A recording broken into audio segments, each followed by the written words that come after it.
the San Francisco Democratic County Central Committee for Wednesday, October 25th, 2017.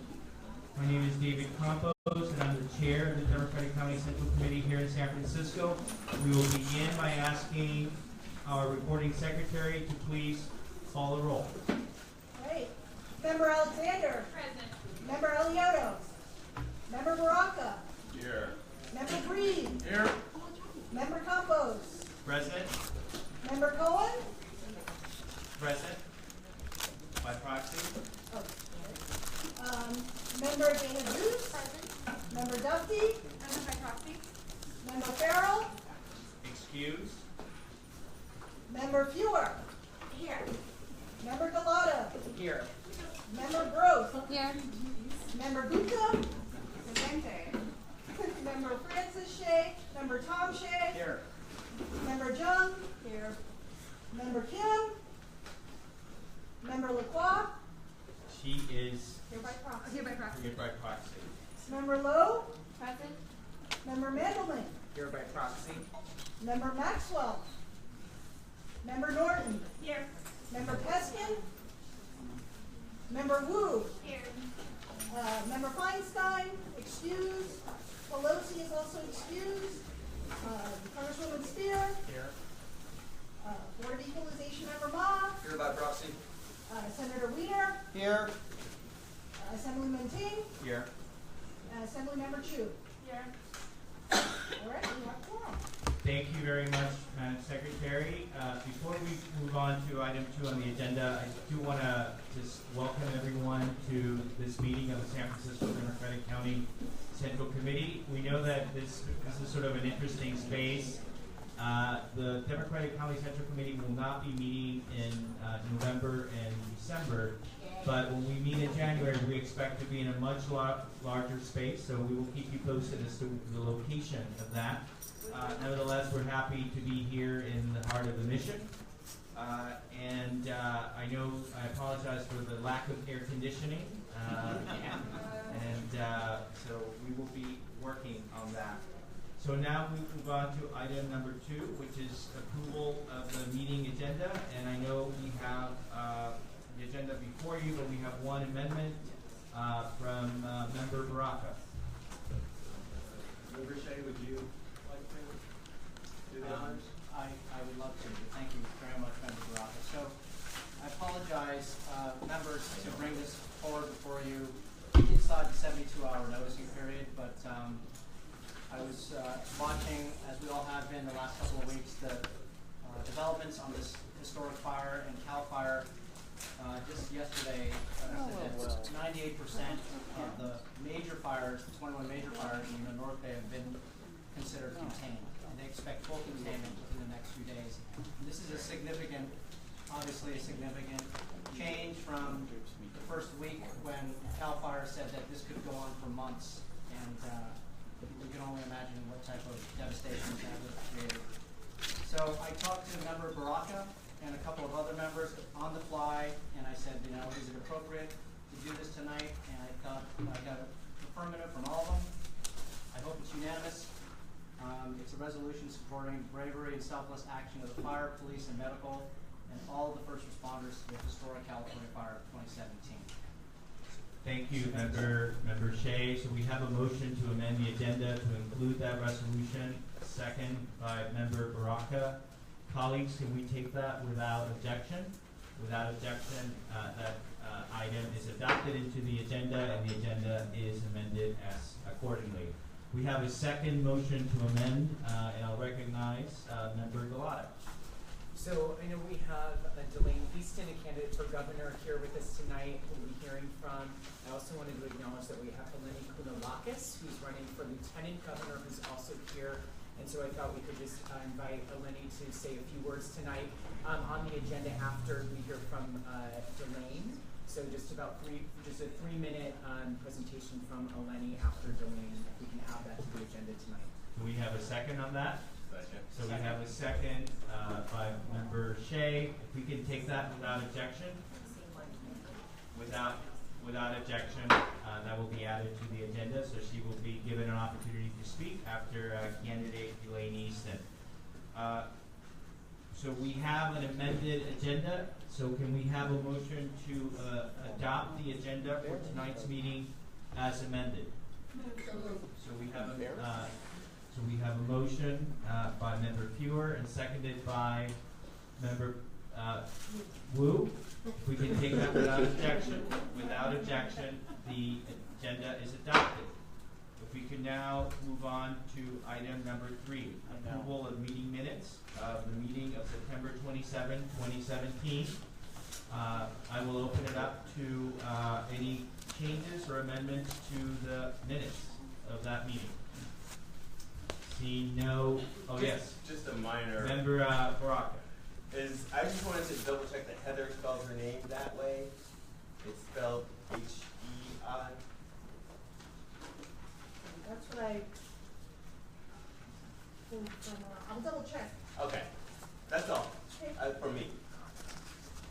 Okay, so seeing no amendments, can we have a motion to adopt the meeting minutes for the September 27 meeting?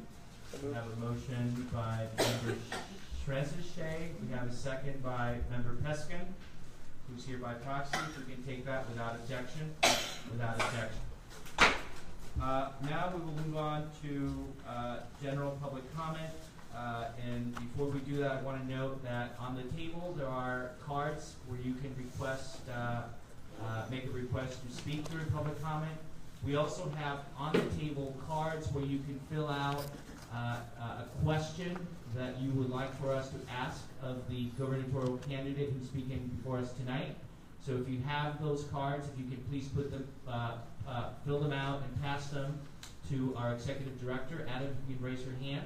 So if you have a question for Delane Easton, you can fill that out, and we will make sure that we review that when that time comes.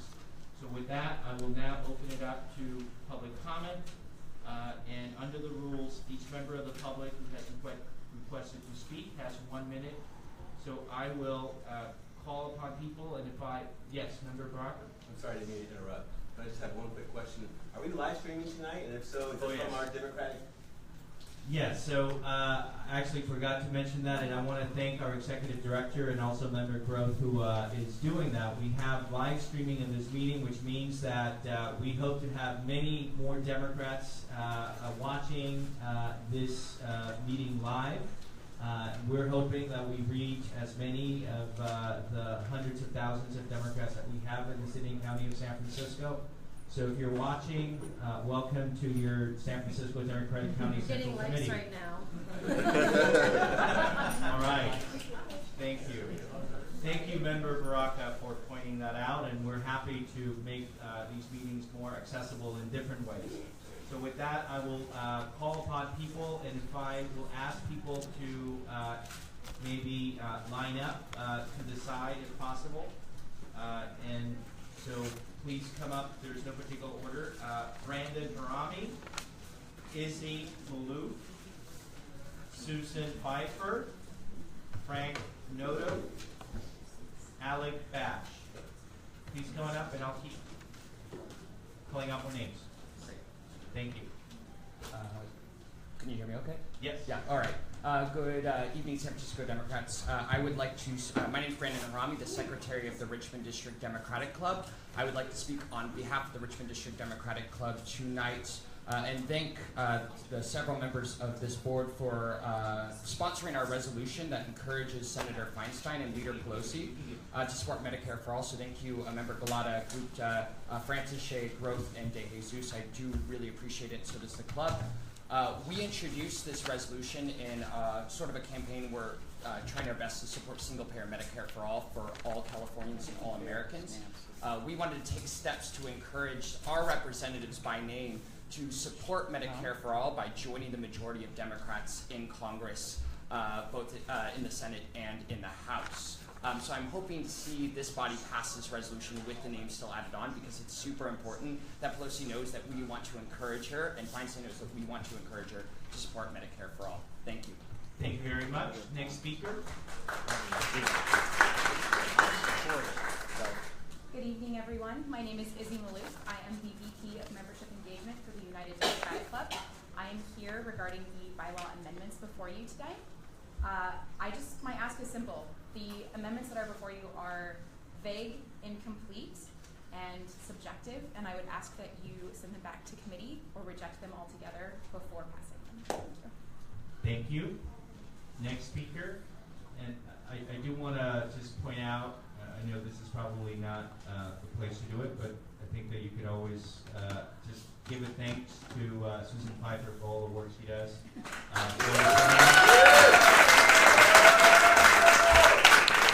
never get that before I speak. Thank you. Yeah, my name is Susan Pfeiffer, and in the words of Harvey Milk, I'm here to recruit you.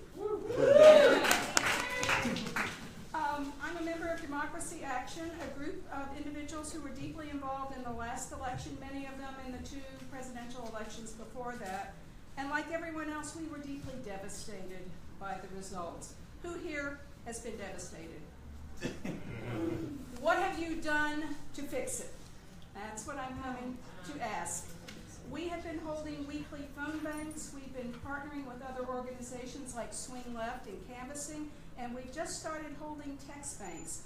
We have worked on special elections in Louisiana, Virginia, Delaware, Iowa, Montana, Georgia, you all know that one, South Carolina and Kansas, and now we are trying to flip Virginia blue. It's on the edge, and we need people to help us.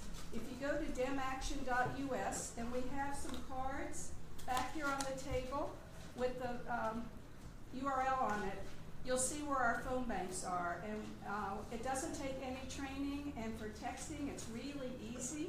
And we're now TOTV, text out the vote. And I came to challenge you, the clubs and the members of the DCCC, to please step up and help us. You'll feel better when you do. Thank you. Thank you very Susan. much. Next speaker, and I'll pull out a couple more names, Derek Remsky, and Javier, I think Javier, it's hard to read that handwriting, but I know who you are, so please come on up. You know who you are. And Stephen Jaffe. And I'm Frank Noto. I'm also with Democracy Action. And we're here today because gerrymandering matters. We're here because the other 49 states of the Union matter. We're here because off-year and special elections matter. We're a San Francisco-based group, as Susan just told you, and we're fighting to win state legislatures and congressional seats outside San Francisco. We're led by the same people who helped flip Nevada in November of last year, and won an additional congressional seat in Nevada, and won for Hillary in Nevada. We use phone banks, text banks, and travel to reach voters. So we need your help. Please ignore me if you don't care about the Trump. Ignore me if you don't care about what the Republicans are doing to our country. Ignore me if you don't care about Congress and the other 49 states. But if you do care, join us. Again, our website is demaction.us. And if you care, take one of these. Thank you very much. Next speaker, speaking of folks who do a great deal of work for the party, here we go. Thank you very much, David, members of the committee. There's an unprecedented level of activism in this city, and I've been involved in the last 4 presidential campaigns. I've never seen so many people involved as there are now. And this is throughout the Bay Area. In Santa Clara County, for example, the Democratic Party has been fundraising in order to open up an office, in order to provide a brick and mortar place where a number of the resistance organizations can come together and participate and be a stronger force in working out of people's homes, bars, and cafes. And I'm not quite sure what would be the best way for the San Francisco Democratic Party to participate.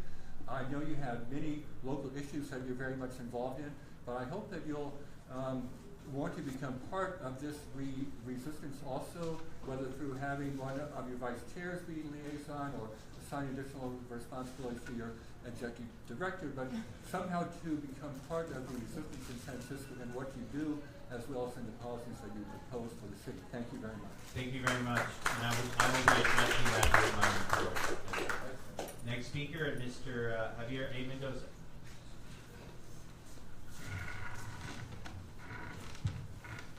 All person size. Is this Mendoza.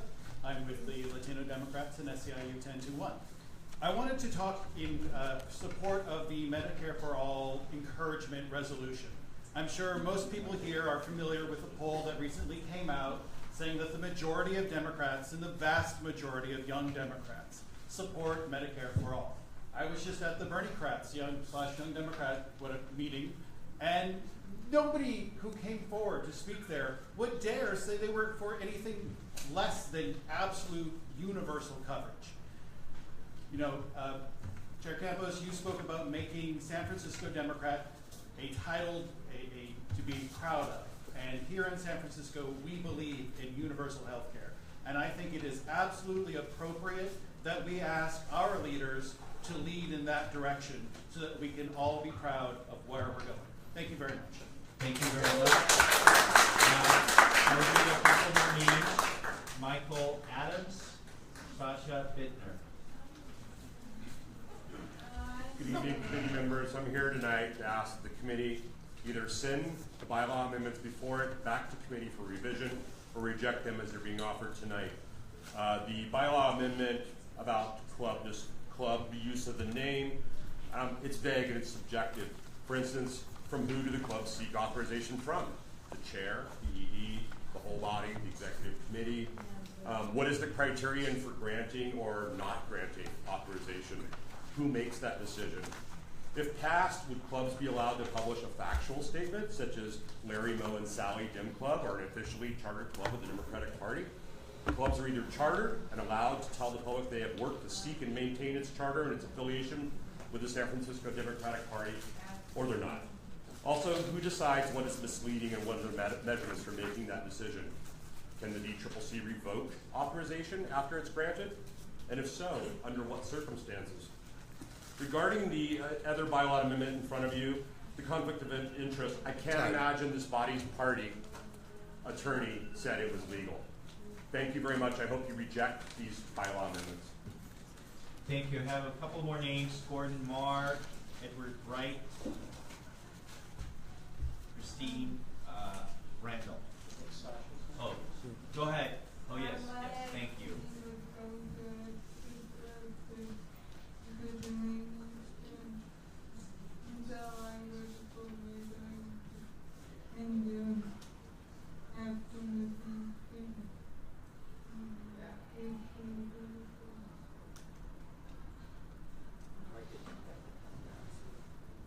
So, this is Sasha Bittner. She's with Hand in Hand, and she's an activist, for the disability rights community and for healthcare for all.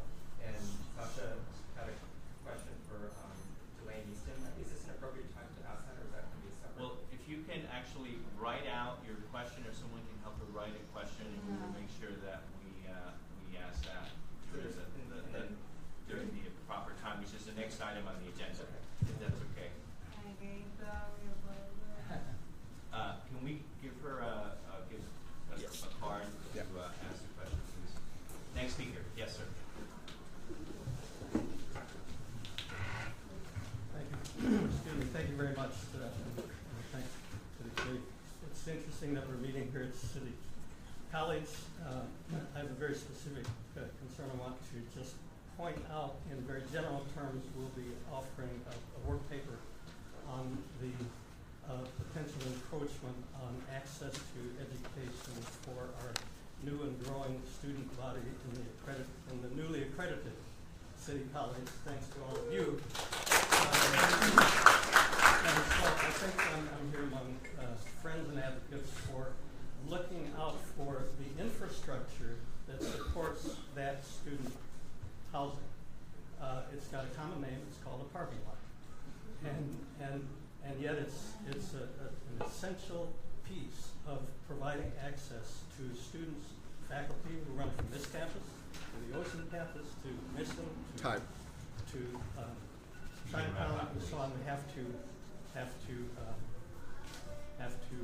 drive. So we'll be bringing a more formal question to you. The conflict is within potential developers who have that their eyes on the PUC land. So thank you. Thank you, sir. Look at that. Mr. Jaffe, no, we called your name, Mr. Jaffe. Please go ahead. And if there's anyone else who would like to speak who has not spoken, please come forward. And actually, I have another name, Trevor Martin. You have one more coming. Oh, one more. Yeah. I'm Stephen Jaffe. I'm the president of the South Beach District 6 Democratic Club. I'm here to announce that on November 14, we are going to have a program with the speaker, John Gollinger, who is going to speak about San Francisco politics and talk about his book. So I invite you all to come. It's at the Pier 40 Wharf. I also have one comment I want to make to this body. No request for action, but under the rules of the state party and this party, there are automatic endorsements of incumbents. I am here to urge this body to start thinking about waiving that.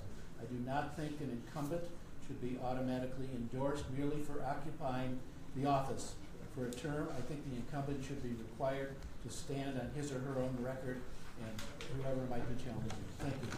Thank you very much. Next speaker. Next speaker.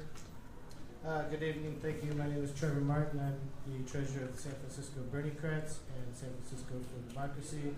I'd like to thank the body for passing the resolution last month on SF's divestment. I'd like to say we're working very hard, and it's looking very much, we appreciate it because it's looking a lot better.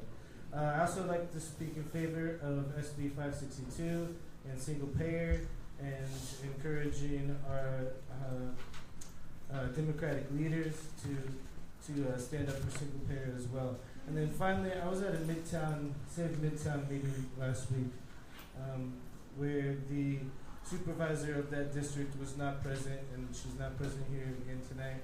But these people paid off a mortgage in 2007 that they've been paying for over 50 years, and now they're being told that they owe $30 million more. It's been taken over by Mercy. These people are being robbed. They're something. If you could please look into that, if you could, please. Thank you. Point of order. President Reed is here by proxy. Okay, all right, thank you. Well, I'm glad you're here. Thank you. We have President Breed by proxy. We have Member Peskin by proxy. Member Mandelman by proxy. Anyone else? Member Duffy by proxy. And Member Baum by proxy as well. And then some of the other electeds are also through proxy here present. Seeing no other speakers, no speakers cards. Penny. Is there one more? Yeah. Okay. And then yes. Penny Kelly also said something. Oh, Penny Kelly, I'm sorry. I need to leave our regional director. Hello, on the way over here. I thought, well, how am I going to open this? And I said, I'm going to say, if you can speak into the mic so that we can hear you. Can you hear me? Yes. Hello? Yes. Is that better? Yes.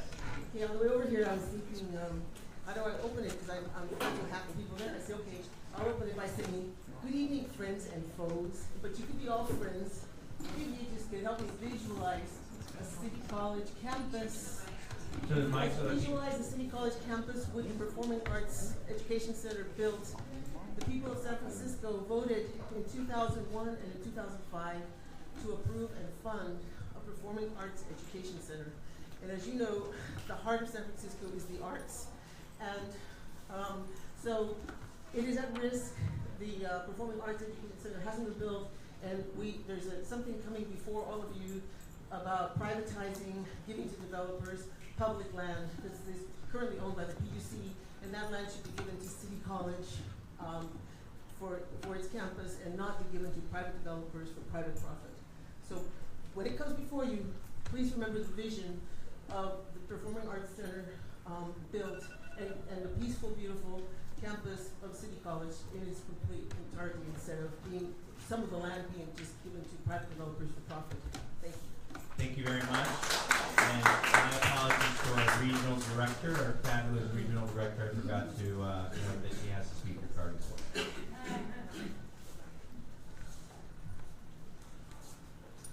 I think you're worried about the way I did it last time when I tried to speak for that guy. Director, I don't know the difference. speak about is the amendment, the bylaws amendment that you are going to be talking about today, and that is the conflict of interest one. The Democratic Party has passed an amendment. It is now part of the bylaws, if you guys want to have a look at your bylaws. And it is all very similar to what you have done. They are working on a statement on the form that people will have to fill out.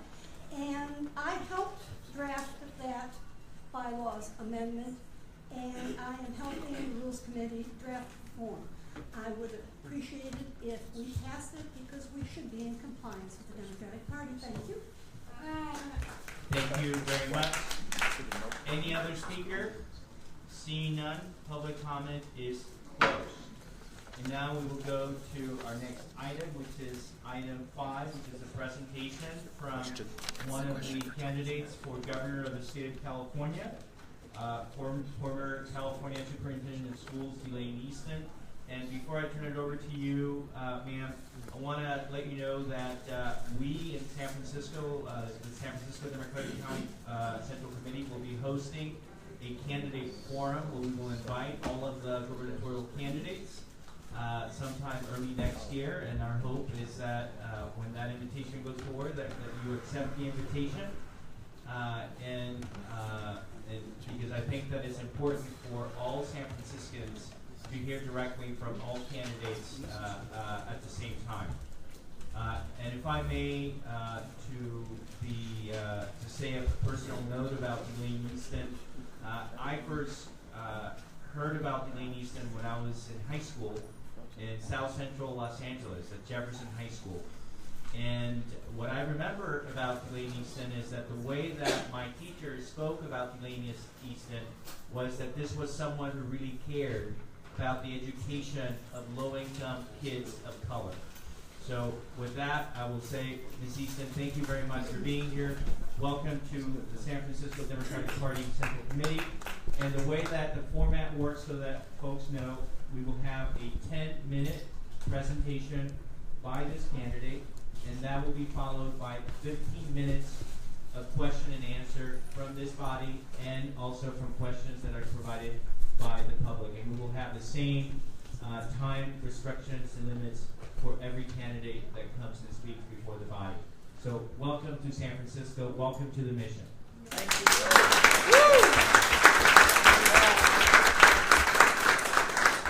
Pardon my back. I'm thrilled to be here. What some of you don't know is that except for an accident of war in history, I would have been a 5th generation San Franciscan. My mother, grandmother, great-grandmother, and great-great-grandmother were born here. My grandfather drove a team of horses delivering bread when Teamsters were Teamsters. And later in his life, he was always a union man. Later in his life, he bought the old 7 Mile House. You know where that is? In Brisbane. And the day it opened, he went down and took out his bartender union card. So my dad was a shop steward for the machinists. My brother was a plumbers and steam fitters, and I was California Federation of Teachers. Woo! So I have deep roots in San Francisco, and my grandmother survived the '06 earthquake living on Harrison Street, and I love this city.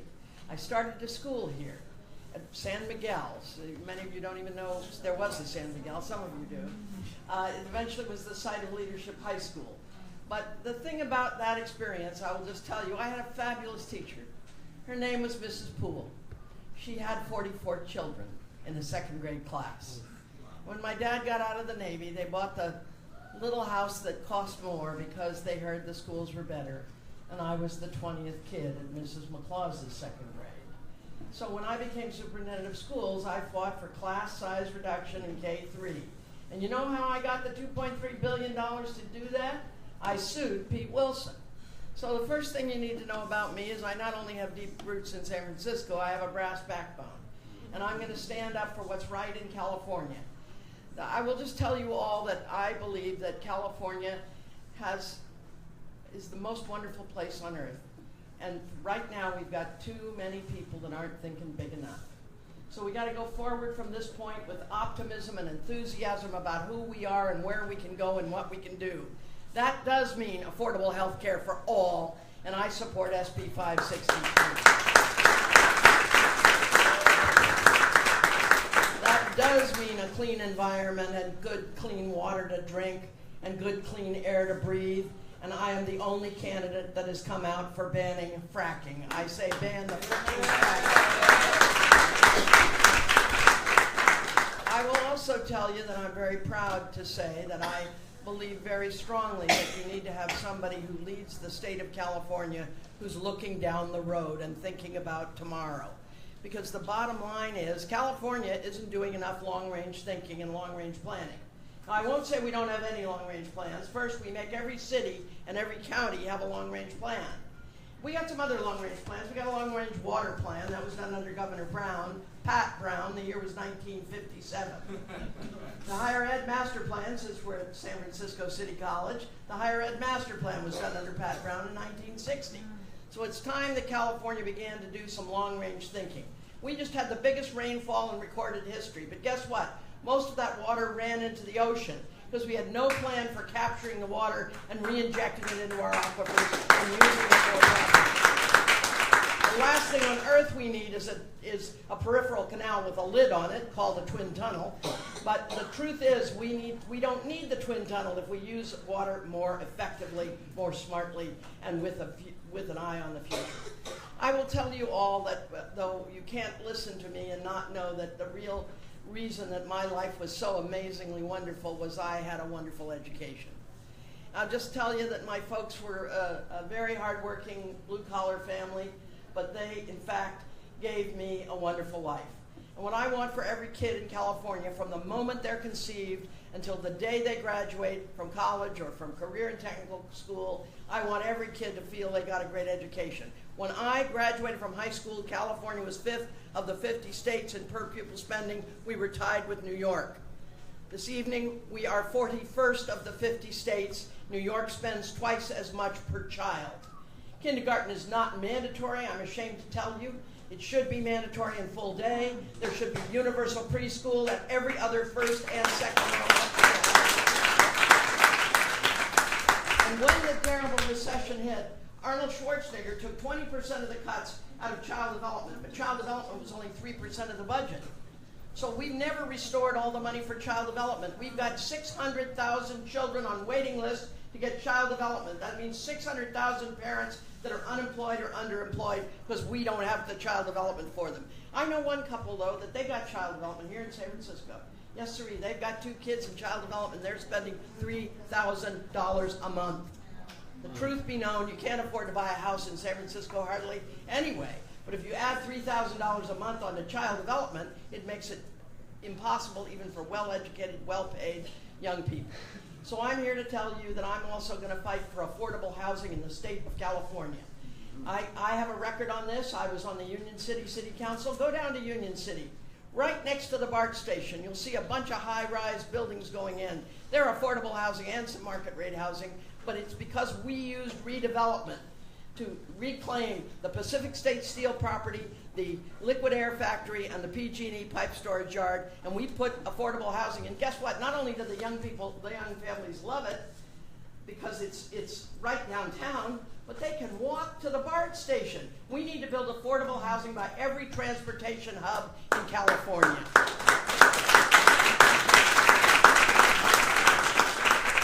But I have to come back to my wheelhouse, which is education. And I just tell everybody here that it is really time for us to have a conversation about K-6 class size reduction. It's time for us to have a conversation about bringing back the nurses, the librarians, and the counselors.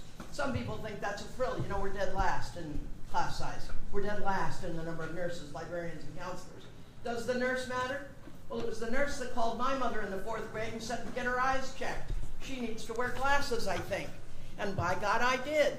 It was the librarian who got me to read all the biographies of women. And every single one at Britton Acres Elementary School I read. And it was the counselor, my first day of high school, who called me into our office and politely chewed me out because I wasn't taking university prep classes. And she wanted me to go to the University of California, and I did. But she's not there now. She got laid off. And so you want to know why we have a teacher shortage? The slogan should be, the floggings will continue until morale improves. The fact is, this is the most important job in America, but we treat our teachers with disrespect, with a lack of support, and with a lack of understanding. When I was in school and we were spending so much more money per child, only 1 in 10 children was poor. Today in California, 1 in 4 children is poor. And we have the largest number and percentage of English learners of any state in the union. We should be spending more, not less, than the other states that are, in fact, high-cost states. I will say this to you. In addition to that, since 1965, we managed to build 1 UC campus, 3 CSUs, 2 community colleges, do the math, 6 college campuses, and 23 prisons. Those are not my values. So if you remember nothing else I say, remember this. Budgets are statements of values. The values of this state should reflect the values of the people in this room. They should be about education and care for children. They should be about affordable housing and good transportation. They should be about affordable health care for everybody, not just the wealthy. But the problem is, you know, when you have a for-profit system, it in fact isn't very profitable to take care of really sick people, so they kick them to the curb. And last but certainly not least, it's important for us to respect and preserve and protect our environment. I'm not ashamed to tell you I believe in something called science. There, I said it. And I will say that in so many ways, California now needs to be the state that stands up proudly and looks Washington, D.C. right in the eye and says, keep your mitts off of our DACA students. Keep your mitts off of California's wonderful environment. And please, keep your misogynist, racist conversations out of our state, because we're about advancing to the future with a sense of purpose. I'll tell you all that democracy comes from a Greek word, 2 Greek words actually, demos and kratos. Means government by the people. Greeks also invented the word idiot. It meant one who does not participate in politics. So I first want to thank you all for not being idiots. And second, I want to ask you to dare to dream tonight about a governor in California that would in fact be the first woman, but who is also the most well-qualified, hardest working, and somebody who can in fact move the needle for the kids of California. I say to all of you, I thank you for being wonderfully together. If I gave you each 20 pencils one at a time, you could break all 20 of them. But the strongest man or woman in here can't break those 20 pencils if they're together. Let's stay together on behalf of our future. Thank you very much.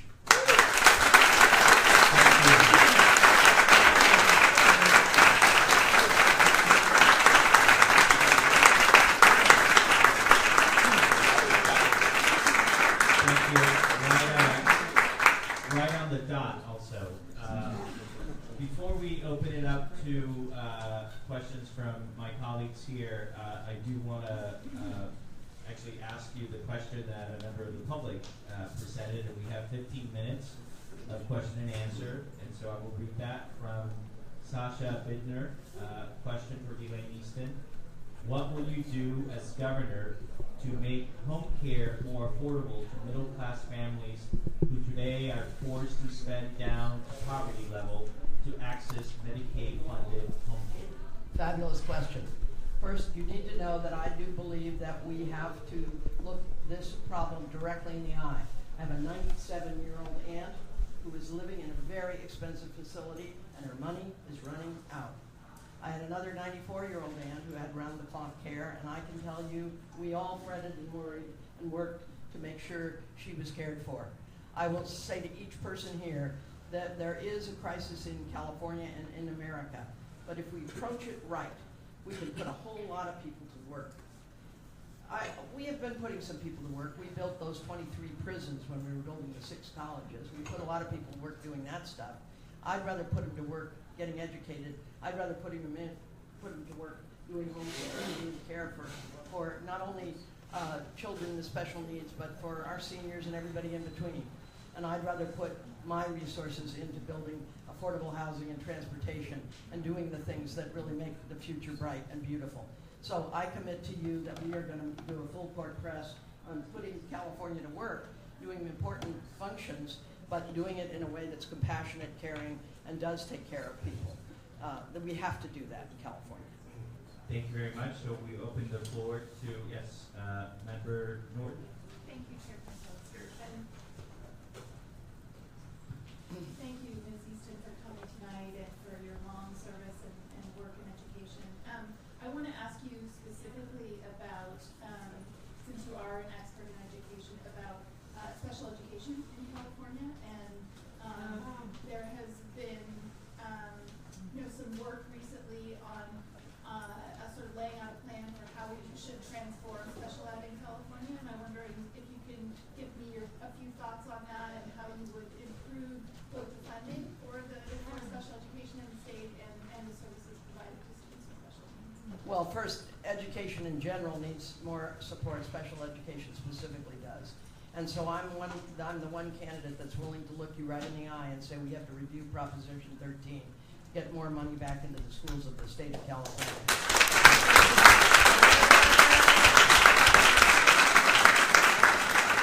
You know, I have a first cousin who's a little older than I am, who wound up coming into this world as a Down syndrome child.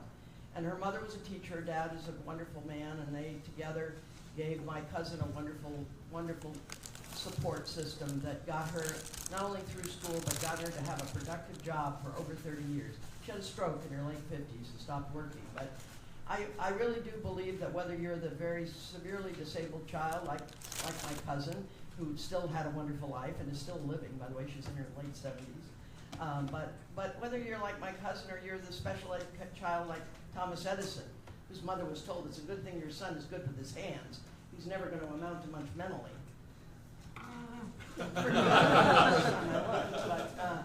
You know, the truth be known, I think right now in California, the special ed is symbolic of the rest of education. There is just not enough resources to help all the kids to attain the complete level of support that they need to really realize all of their potential. And I believe strongly that we have to lift up the whole system, but we ought to have a real focus on special needs kids so that they really can have a wonderful life. Every child in this state should feel like we are all here together to support them. And I've met kids, and let me just say this. I spent a lot of time looking at social and emotional needs. There's some kids that aren't special ed, but they've got train wreck families. And I'm fond of saying if you're not from a dysfunctional family, you probably married someone from a dysfunctional family. Or your best friend is from a dysfunctional family. I'm a triple dipper. But you know what? My mother was an alcoholic, my grandmother was an alcoholic. And the truth is I've had a wonderful life because I got a wonderful education. And I had a lot of scaffolding in my life from some amazing teachers, some amazing librarians, and different people that stepped up. I just say to each and every one of you, I'm a mentor to a young woman who went into foster care at the age of 8. You know, the odds are less than 10% of our foster care kids get a bachelor's degree. She finished her PhD at UC Santa Barbara. And at her robing ceremony, there were her high school counselor, a couple of her high school teachers, a couple of her professors, me, and her beau and his family. Nobody from her family was there, but she still made it. So whether it's special ed or whether it's children who are in the margins, who are facing what we call ACEs, adverse childhood experiences, we must do more for all kids, and we must give every kid a chance to dream great dreams for the future. And that's why I'm running for governor.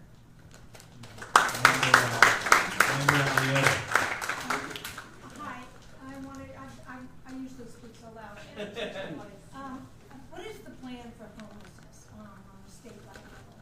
Which is something that Gavin and I worked on for years and went from the bottom of the state to the top of the state. And the need now, 10 years later, is triple what it was then after we really started to fix it.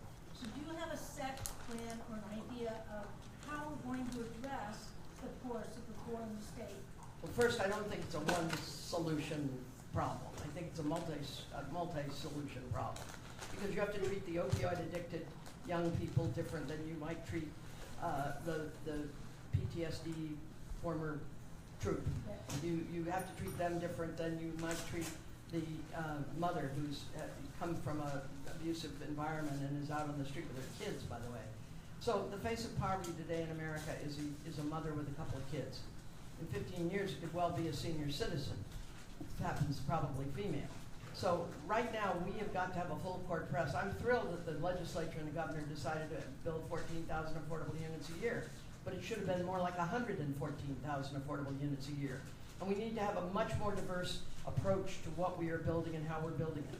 In Switzerland, for example, they tried going after the opioid addicted people by putting them in jail and really cracking down on them. Yeah, that's what they did there in Switzerland for a few years, and it didn't work.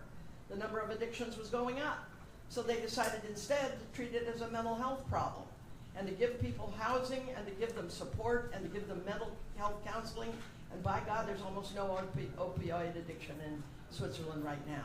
So I think you have to have a multifaceted, multi-pronged approach to dealing with homelessness, because it's different for the young mother with a couple of kids than it might be for the opioid addicted middle 20s person. That might be different than the senior, and I'm seeing more seniors. But what I will tell you is that in Davis, we have homeless people. And one of the ministers at one of the churches went out and did a survey, because a lot of the people in Davis didn't want to do a winter rotating shelter. Not a lot, but some. They said, well, they'll be giving them bus passes from Sacramento to come here. And so the minister went around and asked the people who were homeless in Davis where they were from. Upwards of 70% of them grew up in Davis, California. The homeless come home often. They come back to where they live. So it has to be, this solution has to be state, it has to be local. I think the federal government should get involved, but I'm not holding my breath right now. I don't think the orange-haired misogynist racist is going to help us. Having said that, I do believe that the state of California must do a full court press for different styles of housing for different ages and needs. But we need to absolutely build affordable housing, yes, for some people at the margins as well as for young families. Well, let me ask you this, because there are solutions to homelessness. The question is whether the governor of the state of California, or even the mayor of the city of San Francisco, or any other city is willing to say, this is a massive problem, I'm going to put someone in charge of it, and I'm going to fund it, and I'm going to fund mental health. Are you willing to say that you will put somebody in charge of this issue, people that have lived it their whole lives, and know that permanent supportive housing, supportive meaning medical, is the answer? Are you willing to put that person in office and give them a decent budget and fund mental health? I absolutely will do that. That's one of the reasons I'm running. When I ran the Department of Education, I got there and I've never seen a more demoralized group of people in my life. The Apple people couldn't even email the IBM people. There were people retired on the job. It was a disaster. So I went out and I brought in a bunch of fresh blood, mostly educators from the field, but they came as visiting educators and they did an amazing job turning the department around. And I still have people that worked there when I was superintendent who say those were the best years of their lives. They were on a mission. There's a whole lot we can do in this state if we put some nimble people at the top of some of the agencies that right now are just completely downhearted because they don't have anybody talking about how we can do this smarter, how we can do things differently, how we can do things better. And you can save money at the DMV, for heaven's sakes. You can save money. Listen, I'll tell you a story. And DMV is a whole other issue. Well, let me tell you about the DMV. When I was Okay, we have a couple more questions. So, Member Galaz. Thank you very much. You're very welcome. Thank you so much for being here tonight, and thank you for that brass backbone. You mentioned, that we are facing a housing affordability crisis here in San Francisco and certainly throughout the state of California. And I think the elimination of redevelopment was a big part of that. So can you talk a little bit about your plan to address housing affordability throughout the state, and also your thoughts on, expanding rent control and your position on, for example, repealing the Ellis Act or Costa-Hawkins? I would repeal Costa-Hawkins. Oh, wow. It was a bad idea. And 20 plus years since it was signed into law, it's proven to be a really bad idea. So I will say to all of you, I really do believe that we need somebody who's going to shoulder this load seriously. Bring really talented, enthusiastic, energetic people to apply their skills to a bunch of serious problems that California has. But if we do that, and think about those people coming out of a depression and a war. They didn't have two nickels to rub together. But they somehow managed to build the finest university system the country'd ever seen. They invested in education, transportation, housing. We were humming. And what's gone wrong here right now is that we have gotten rid of things like redevelopment. We used it in Union City. I'll bring it back. We'll use it in California again. And we have to. And then we do have to get a review of Prop 13. We've got old warehouses and old buildings. Nobody wants to modernize them because then their taxes would go up. The fire in Oakland is a direct result of some cheapskate not wanting to pay more taxes but wanting to get more money. So 23 people lost their lives because of that. We have got to have a much more enthusiastic approach to housing and to building the future of California. The other thing it does is it really is discriminatory to new people, to younger people trying to start new businesses.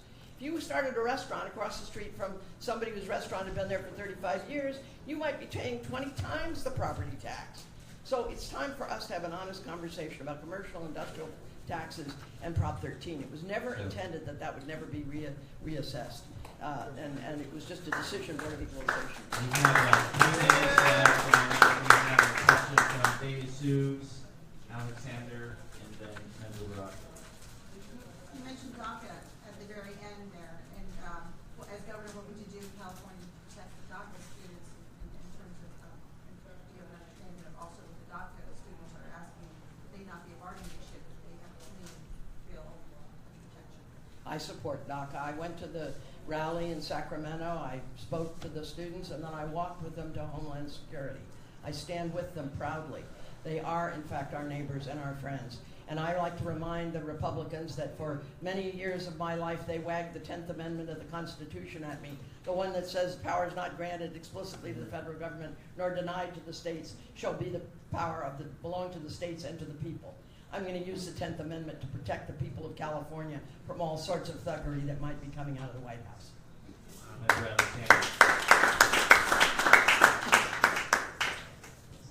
Thank you so much. I want to put your climate change remarks and your union background together in a question.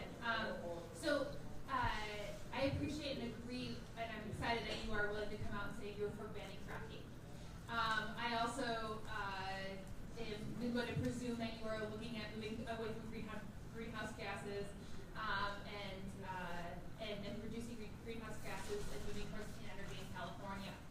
However, so much of the pushback that we get when we're looking at how do we reduce our carbon footprint is actually from the people who have made the jobs in the oil industry, good union jobs, solid union jobs, especially for people of color, and in areas where good jobs are not available. So what is your plan to make climate jobs good jobs for everybody? Well, I mean, I really do believe that the decline of labor movement is the decline of the middle class. That's what happened in America. And so I'm going to fight to protect union jobs, but I'm going to fight to expand the union footprint into a lot of industries that it's not in right now, including clean energy and various other aspects. I mean, what I say about fracking is we had earthquakes before. We don't need to find out about earthquakes by doing fracking. And our water is so precious to us, we have absolutely no business contaminating the water. So I joined Save San Francisco Bay Association when I was in graduate school, and I have been a member ever since. I'm a life member of the Sierra Club. I stand absolutely on firm green ground. And when you come to my house, there's solar on my house. There's a tankless water heater at my house. There's double pane glass at my house. And I say to everybody here, you ought to ask people to put their money where their mouth is. And I am going to stand with labor, as I always have. I will tell you that I think we have an opportunity to create better labor jobs in the future if, in fact, we have a very labor-friendly leader who does, in fact, believe that the decline of the middle class was really the decline of labor. That is time, Ms. Easton. I know we have a couple of other folks who may want to have another question. We can extend it if people would like, but if we do that, we need to make sure that we give the same amount of time to other candidates. So if someone would like to make a motion to extend the time, feel free to do that with that understanding. So, Member Baraka? Yeah, I'd like to make that motion, yes. So, 5 minutes? Sure. Okay, so we have a motion, a second. Can we take that without objection? without objection, which will mean that going forward, instead of 15 minutes of question and answer, we'll have 20 minutes for gubernatorial candidates. So, Member Barack. Thank you. I would like to ask about the item that you mentioned having to do with prisons. And you mentioned that we have 6 schools, 6 universities, and 23 prisons, correct? Since 1965. 1965. 6 colleges and universities, 23 prisons. I think that everyone has heard of the saying playground to prison pipeline, prison industrial complex. What is your way of combating decades of institutional racism that has caused this problem, and how do we fix it at this point? Thank you for that question, because it's one that I've devoted a lot of time and attention to. First, you should know that many years ago when I was teaching at Ventura College, I taught at the California Youth Authority 1 semester. We moved back up so my husband could go to Berkeley, so I was only there 1 semester. But in that time, I met 53 students. I was supposed to have a maximum of 25. I had 53. And they were almost all students of color, and they all had a story. One girl was addicted to heroin by her mother when she was 13 years old and put in a stable. I don't know why she was in jail. I really don't. I had a student at Mills who was teaching at San Quentin, so I went over to teach her class. I met a young man whose first strike was when he was 16. You know that young people's brains are not fully developed at 16. They should not be prosecuted as adults. His second strike was when he was 18. His third strike was at 20. His third strike, by the way, was stealing a bicycle. I can't afford to lock kids up for 25 years to life at $75,000 a year who stole a bicycle. And so I say to each of you, we must have an absolute commitment that we are going to intercede much more powerfully in education, and especially in the poorest parts of this state where we tend to have the most minority children. We really must lift up those schools. And somebody's going to say, well, LCFF does that. LCFF is a great idea, local control funding formula, where you give more money based on the children's needs.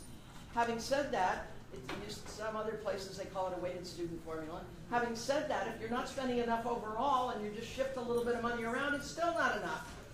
So I commit to each and every one of you that the state constitution, most of the candidates don't even know it's there. The Article 16, Section 8, from all revenues there shall first be set aside the monies for the education of children through institutions of higher education. It's in the Constitution. And I will fight to defend the Constitution of the state, and I will fight to, in fact, give the kids of this state a great future, the kind of future the machinist daughter got. Thank you. We have probably time for one more question. Any other member of the... Yeah, I think this is actually apropos of what you were just talking about with respect to the prison industrial complex. But what is your opinion on the status of cannabis legalization? I voted for it because I really don't think we need a lot more things to be illegal and throw a lot more people into jail for minor things. I thought it could have been written better. I thought it should have been taxed at a higher level. And I thought more of the money should have been dedicated to some of the very specific purposes that we have in California. Well, you're speaking with... Sorry. Having said that, I do think California and America have to start looking differently at things like drug problems, because we are at $75,000 a prisoner. We are bankrupting ourselves. We have, by the way, 1 prison guard for every 2 prisoners, which is not my idea of a good time. It's not what we ought to be doing when we have the largest class size in America. We shouldn't have the best ratio of prison guards to prisoners in the nation. There's something wrong here, and it is a values discussion as much as it is a discussion about the money. As a former community college teacher for several years, I can tell you that I believe very strongly that we not only should be supporting the colleges we've got, including building performing arts centers and doing a whole lot of other things that we haven't been doing, but we actually ought to be building more colleges and universities. There are vast reaches of this state where the rural kids have very low college attendance rates because they have to go too far. Why not build some community colleges and some colleges in the farther out parts of California where land actually is cheaper and where we put a lot of people to work doing good work, first building the colleges and then staffing them. I think that actually ends the time that we have.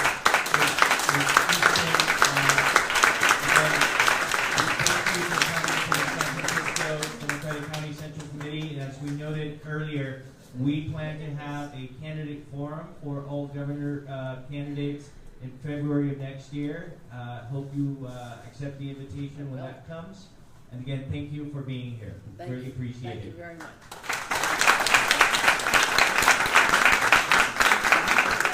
Now we will go to the next item on the amended agenda, and that is to give 3 minutes to candidate for Lieutenant Governor for the state of California, Eleni Kounalakis. Eleni, welcome to the San Francisco Democratic Party. Thank you. Have you. The floor. Thank you so much, Mr. Chair. Thank you all members of the Central Committee. My name is Eleni Kounalakis. I'm running for Lieutenant Governor of California, and I am delighted to be here.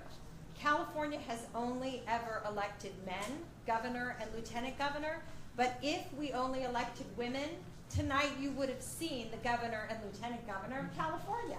So,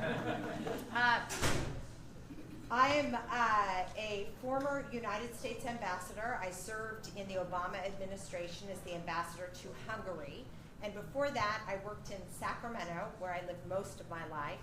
And I worked in the housing industry, delivering middle-class housing to families in the Sacramento region.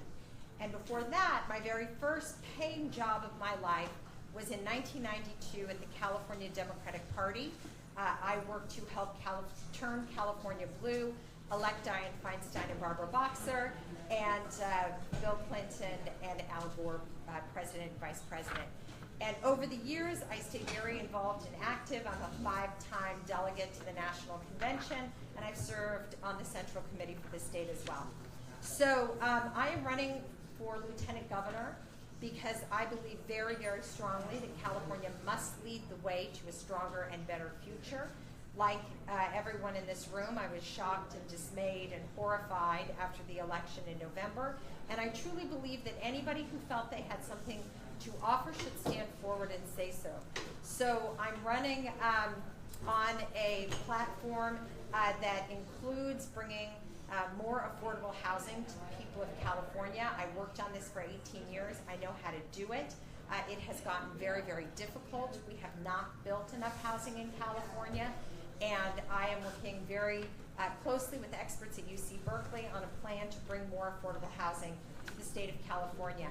I know you also will probably want to hear where I am on many other issues.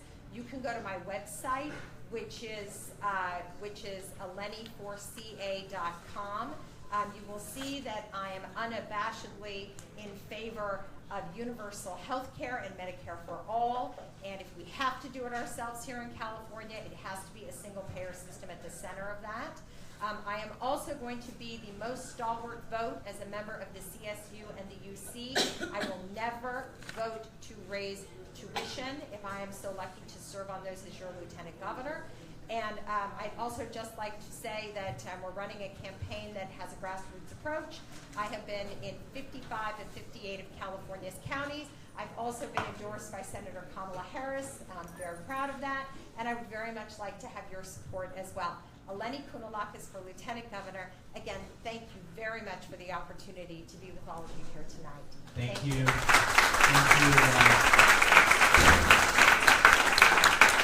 Thank you, Madam Ambassador, and please keep coming back. Thank you.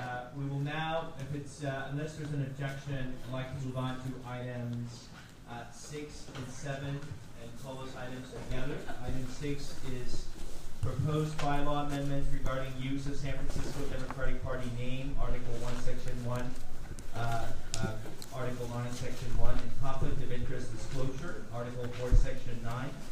Item number 7 is the proposed update to the policy and procedure manual regarding the use of the San Francisco Democratic Party name. Again, Article 7, Sections 1.1 through 1.3. And then conflict of interest disclosure, new Article 14. I'm going to turn it over to the chair of the Bylaws Committee, who that has been meeting for quite some time, Pedro de Jesus. But I do want to say this at the outset, and I know that there's public comment on this issue, and there are questions about the timing of when we should act on this item. The chair is actually in agreement with me that it does make sense for us to continue to work on this item and bring it back at the earliest opportunity the next meeting. That said, I do think that it's critical for us to have a robust discussion tonight about what is being proposed. I know that there was a great deal of thought that went into what is before you. I know that the kinds of issues that are implicated in these kinds of changes, as a lawyer, I recognize that there's a lot of perhaps ambiguity that sometimes comes with that, but I do believe that this working group has tried very hard to address ambiguity, to recognize that clarity is critical, and to the extent that ambiguity exists, I think they're trying to address it by having a standard, a reasonable person standard, which to me makes sense given the state of the law is. So with that, I'll turn it over to Petra de Jesus, and I also want to thank all of the other members of the committee that have worked very hard on this. And you know, Petra was actually in the emergency room just today, so we are very grateful to her. She's okay. We are very grateful to her that nevertheless she felt that this was so important that she would be here tonight. So thank you, Petra. So I do want to say there is a bylaws committee, and we met for over 4 hours. Before we met, we had input from our attorneys, and our attorneys made certain recommendations, and I certainly believe we should implement the attorneys' recommendations because they're very important. When we turn the mic up, so people can't hear you. Maybe the volume. I'm talking right into it. Maybe you face the speaker, maybe? Can we have the speaker face that way? I think it's my issue. Okay, is that better? Okay. All right, so before we met for like over 4 hours, almost 5 hours on October the 14th, but before we met, we had discussions with our attorneys, and our attorneys made recommendations in a manner to protect our name, to protect our logo, and also weighed in on the conflict of interest. Now, we have a list of about maybe 20 items that we're going over for the bylaws, but we realized that we are going to be making endorsements in February and March. And so we thought the conflict of interest and we thought the protection of our name were two very important top priorities that we should have in place before we move forward with endorsements. When we look at the bylaws, there's a lot of deficiencies in our bylaws. And I just wanted to give you a perfect example. When you look at Section 9, conflicts of interest, it basically has a statement about our conflicts of interest about members determined to have a clear and direct economic self-interest before the committee, for the blah, blah, blah. But it says, please see the policy and procedure manual for further definition. You go to the policy and procedure manual, there is nothing. Nothing. There isn't even a section that is entitled conflict of interest.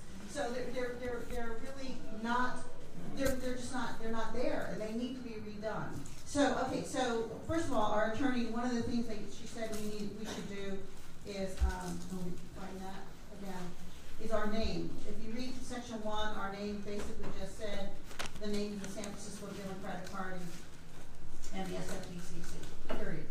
And she recommended that the San Francisco Democratic Party is the sole owner of its name and its logo, publication of the San Francisco Democratic Party's name and logo, and any written or spoken materials is permitted only with the prior written authorization of the San Francisco Democratic Party candidates and organizations interested in publicizing support of the Democratic Party should contact the club in advance. So she basically is putting in that we should have written recommendation, and that really makes sense. People just, I don't care if you're a club or what, you can't be using the name. So one of the things we did is we looked at our logo. We have a basic logo, and then we're thinking of what other clubs do is when we actually endorse a candidate, and I'll send this around, we're going to trademark our logo, and when we endorse candidates, when they sign up that they agree with the policy, we can give them a Democratic Party logo that actually says endorsed, and then people can they can use this with their literature, so that makes it real clear, just not using the name. The people who actually have the endorsement will have endorsed stamped on that. There's many organizations that do this. Once you're endorsed, you put in a written request for it, and they'll give it back to you, and then you can use it. And so the endorsements that we make will have not only our logo, but we'll have the endorsement. So that's something we want to do. We want want to trademark our regular donkey for the San Francisco Democratic Party. We want to trademark our donkey that says endorse. And we do want anyone who's going to use it to have written permission in terms of agreeing with the policy and the use of our name and our logo. That's just good policy. That's good public policy. That's protection for this party. We are elected. We are elected and we have a very powerful name, the San Francisco Democratic Party. People look up to this club and look to this club for information. We're only caretakers for 4 years. And so we need to move into the 21st century politics. And we need to preserve what we have for the future generations, and we need to protect this name and protect our endorsement process. So whoever said we made this stuff up, it came from our attorneys. I recommend that we follow our attorney's advice. What we didn't have in place is how to use how to get written authorization. And so what we did is we did follow for candidates who are ranked choice voting. We have a procedure in place that they have to follow. We kind of follow the same format. And so when we came to the clubs, the clubs can use the name once they're brought in, but they do have, part of their application process will have them sign the agreement that the policy of how to use our name, that they agree to use it, and they can use their name. But if they're going to use it for their endorsements, that's where we get tricky, because we certainly don't want any candidate, any member, any club using the name in a way that would mislead the public. And so I did send that. I sent what we had recommended, what we had drafted to our attorneys, and she signed off on that language. Now, there's some people who think it should be more vague. I mean, I think when you say don't suggest, don't mimic, don't copy, anything that would mislead the public, I think that puts our intent right up front and center. We can work on some of that language, but I think we need to be really clear what exactly we mean when people are signing signing a policy that they know. The second thing is, like I said, when you got to the conflicts of interest, our attorney referred us to the California Democratic Party. As Henny had just told you, they have installed a conflict of interest policy. And so what we did is we lifted it right from our parent, and we put it right in there. And I don't know if it's good for our parent, it's good enough for us, but we will have to tweak ours a little bit. And actually, Member Shea pointed out to me that I left our initial paragraph pretty much alone, and I just added all the paragraphs that define what we mean by a conflict of interest in the PPM, in the Policy Procedures Manual. Since we already had a conflict of interest that said see the PPM, we went ahead and we defined it there. But looking back now at that paragraph, I realized it should also have the same language as the state has, instead of saying clear and direct economic self-interest in a matter, we should just use the same language as material financial interest in a manner. So we should just mimic it. And I think the PPM is the appropriate place to then spell out what we mean by material financial interest and how we're going to go forward on that. So those are the two big housekeeping questions that we need in place before we do endorsements. We already contacted an attorney. We're going to move forward with trademarking both logos and then have them in place and have them ready for use in February. I'm happy to have another committee meeting so we can hammer out some of this language, but I think you should understand it does come from our attorneys. The conflict of interest does not recuse anybody from voting. What it means is before a person votes, they have to disclose if they have a material financial interest. And I understand the state is developing a form that people can easily fill out, and it's available there. But every member should be made aware of who has material financial interest of voting members. So it's a disclosure issue. It's not a recusal. It's not preventing anybody from voting. And that comes from the attorneys. A couple of questions. So, before we take questions, I want to just let any member of the committee just make any comments, informational comments, and then we can take questions. I know there are questions for members. Member Shea, any? Thank you very much, Mr. Chair, and thank you, Chair De Jesus, for running this bylaws committee meeting. I know it's a tremendous amount of work. I missed the last meeting due to the fire, but I was at the previous meeting, and I was also serving on the bylaws committee to produce the unanimously voted upon charter club reporting bylaws that was enacted by this committee. And that was done with the very, very large degree of help from Stephen Jaffe. And that was what I would consider, not bipartisan, but many different points of view at that bylaws committee. And I think this bylaws committee has been working very well together as well. Unfortunately, since I wasn't able to attend the last meeting, which was a very substantial meeting, the first time I got to see some of this language was in the 10-day notification to the members.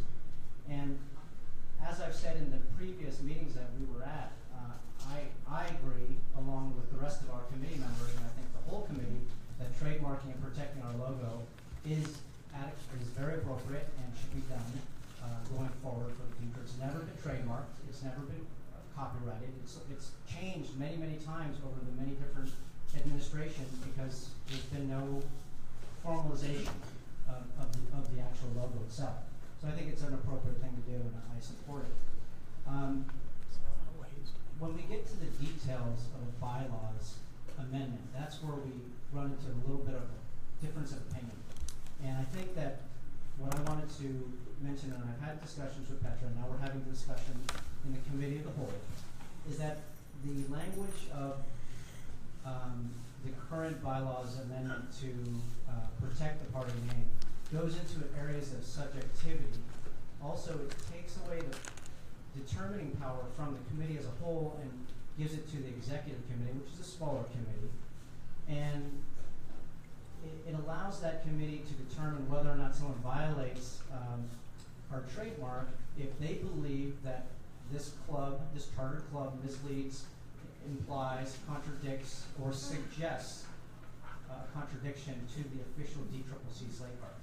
So therein lies the problem that I have, is in that, when we get into words like that, if I sent around 2 slate cards made by Democratic clubs right now, and I said, let's vote on what implies contradiction, what suggests contradiction, which one is misleading the public in terms of its suggested communication, I don't know if we could come to a unanimous conclusion.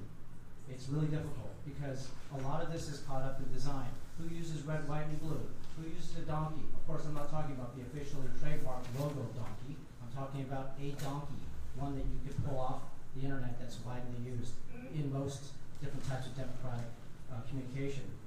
And so I don't want to see the party get into a position where we enshrine into our bylaws a rule, a very, very strong rule, that puts a chartered democratic club that's playing by the rules in terms of being chartered and being active and bringing in people into this process, making endorsements. They may not mirror the endorsements of this committee. That's okay, in my opinion. It is. This is the diversity of opinion that I'm seeking to hope to convey to you, that it's okay. If they want to communicate in red, white, and blue with a donkey, should we as an executive committee have the right to say, you know what, we just don't think that that's appropriate. So therefore, the committee is going to be empowered to take all measures necessary to remedy the situation. And that's not even spelled out what the remedy might be. So I have that as an issue. The issue with regards to conflict of interest is interesting because Petra talked about the attorney's advice. I was very pleased when the attorney came back and agreed with the opinion I had 5 months ago when I was the target of a recusal move on the floor here at this committee, when I said that those conflict of interest laws that are governed by the California Political Reform Act, Section 1090 in the California Code, are really meant for governmental agencies and not political parties. That is exactly what our attorney said as well. They concurred with this member's opinion. So I'm grateful for that, because now it's crystal clear to all of us that folks like me, I don't want to go around the room singling anybody else out, but folks like me who do what I do, who are just like you, elected and volunteer and sit on committees and put in hours and register voters and raise money, all the stuff that we do, I'm able to vote. And you are too. And we should protect that right. And that's advocated by our attorney. So I'm glad that recusal is not being promoted. However, but this committee unfortunately left in the old language of the conflict of interest, which Petra has already alluded to, which unfortunately was interpreted by some as a way to recuse certain members because they have clients that are before the committee or whatnot. So we now know that the conflict of interest ruling that is written in here really pertains to if a member across the aisle wanted to apply for the slate card contract for the DCCC and had a firm that produces mail, etc., that member would be excluded from speaking or voting upon that matter. That's what this conflict of interest refers to. That has only happened one time in the 17 years that I've been on this committee. It happened when Sheriff Peskin awarded a contract to member Bornstein for the contract to do the canvassing for the No on 8 repeal, which was a $300,000 contract. $300,000. There was no other bidder. There was only one bidder. It was a member of this committee, and that member was not allowed to speak or vote on that contract. It was appropriate. It was appropriate. So that's the only time I've ever seen this conflict of interest rule used. So this rule, as it's written, is certainly not specific enough. It should talk about contracts, I think, or strike it from the. It shouldn't be able to be used to manipulate and to try to move for recusal. And I don't think it ever will. And I'm grateful that no other member would have to go through what I had to go through 5 months ago. I don't wish it upon any of us, no matter what your point of view. I also think that this conflict of interest disclosure, which I'm in favor of, in my business, I disclose all the live long day. And I'm not worried about disclosing one more time. I would like to see a show of hands. Who would this disclosure affect aside from me? Just put your hand up. Who makes it more than $1,000 advocating for or against a candidate in campaigns in a calendar year? So it's not currently, but I don't know. Okay. Potentially other people. Okay. Yeah. Potentially. Okay. We don't know how far. So we need to be cognizant of how this is written so that it's fair. It also excludes. This bylaw actually goes to exclude candidates that are appointed and sit on commissions and don't receive a salary, but may receive in-kind contributions like health care benefits or other benefits over $1,000. Is that to be included or not? We don't know because we haven't gotten to that detail yet. And I think that belongs to the bylaws committee to determine. Long story short is that the bylaws are not ready to be voted on because there's no unanimity. No comment. We already said that. Okay. What we want to do is we want to go back and we want, love to hear feedback, but we want to go back and we want to bring it back to you so that all points of view are considered. So, and fairness is considered as well to people that have different minority points of view. Thank you, Tom. Thank you. I'm going to now turn it to Francis Jacobs, also a member of that committee, and just in terms of being clear, from the very outset of this item, I made it clear that we are not voting on this, that we're bringing it back so that more work can be done. Member Francis Jacobs. Yeah, I actually just had a question. You had mentioned, you had specifically actually called out chartered clubs that this would apply to them, and I'm actually not seeing that language, so you could show me where that is, because it actually says like any third party, so it would apply to candidates, ballot measures, chartered clubs, independent expenditures. I mean, I think it's being fair across the board that it applies to any third party. So it's not calling out any specific, and if that's incorrect, I mean, I think we should correct it. I think the intent is to make sure it's.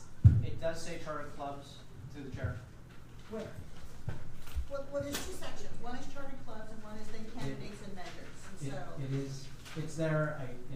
Right. I'm asking you to point out where it is so I can. it's I don't want to take up these time. Bylaws. Okay. So it says only chartered Democratic clubs may seek written authorization to use the name. This is under bylaws. 9, section 1. Bylaws, article, section 9, section 1. And I apologize, you guys. I mean, this is really hard to do as a committee as a whole. That's why it's in a bylaws committee. We actually have really good discussions, very open, honest discussions with one another. Petra, thank you for running a good meeting. And but we also have it to other candidates and measure and clubs. We have it for all. Does that answer your point? Yeah, and then just to answer actually your last question about the what does the material interest is, the language actually says anything that has a value value up. So that would include if you get healthcare, if you get more than $1,000 worth of parking or whatever it is. Okay. So my suggestion to the committee is, I mean, I think it's important to make the point, but I also, I want to hear from the questions from folks who are not on the committee. So I saw a couple of hands here, Member Peskin, and then was it Member Wiener, and then Member Alexander. Oh, there we go. Check. Hi, Lee Hefner, proxy for Member Peskin. Thank you to the Bylaws Committee for taking this up. I read this and I think that this is about really the integrity of the Democratic Party, the integrity of the brand. And when we talk about misleading or confusing voters as to where the endorsements lie for either a candidate or a ballot measure or misuse of the Democratic Party brand, we are talking about in really emboldening the integrity of this party's values. I don't think that any other party in this city, whether it's the Republican Party, the Green Party, the Democratic Socialists, would be okay with misrepresentation of their brand, and this is purely protecting the integrity of this party's values, and I really, really appreciate that. I suggested some language, and I'm happy to submit that in a different form since we're not voting on it tonight. I do have a couple of questions. One is regarding what I think might be a little bit of a conflict between the bylaws, Article 4, Section 9, which seems to be a recusal requirement, and the policy and procedure manual that is a disclosure requirement when you have a material financial interest. I'm in favor of something approximating more of a recusal requirement, and kind of wondering why that wasn't considered. And the reason for that is, let's say I'm receiving, $10,000, or what the limit is, $1,000, to advocate for or against Proposition J, the sales tax from last year. At some point, we are talking about the perception of values and the perception of conflicts of interest. And if there's any perception on behalf of the public that my vote or my independent democratic values are being compromised by the check that I receive to advocate for or against that ballot measure, that is a conflict of interest. That is a conflict of interest in fact, in perception and in fact. And I would support a recusal requirement for that reason. I think that you would only have to recuse yourself from the one matter that you are being paid to advocate for or against in an official capacity. But I think that a recusal matter for that reason, for the perception of the integrity of your vote and for the integrity of your democratic values, is reason to recuse yourself. I see that requirement play out at the Board of Supervisors all the time. I think it makes sense if you have a financial interest in a matter before the board. Senator Wiener. I think that. Yes. I think that Tom spoke to most of the questions I have.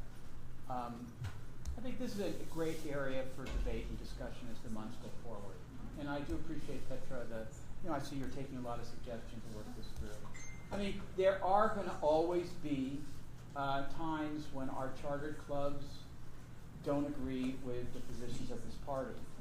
And we have to be careful that some people don't think there's an executive committee that's reviewing it to see whether or not the mail should go out.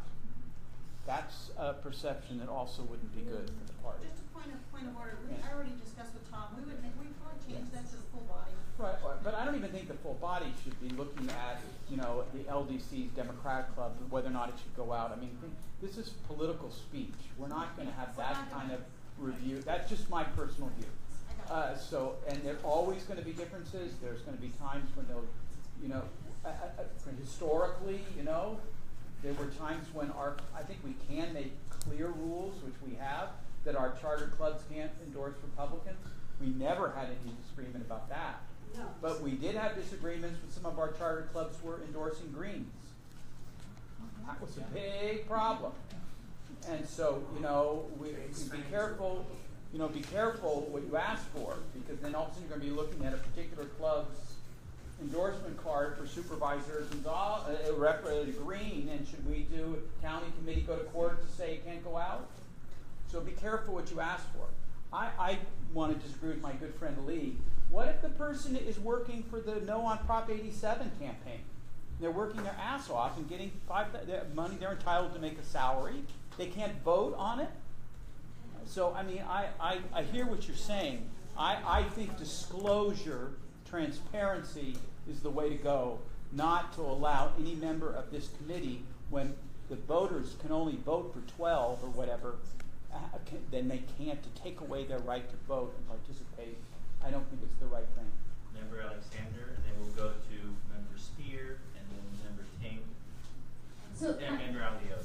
I want to thank the committee. I think it's really clear what you're trying to do.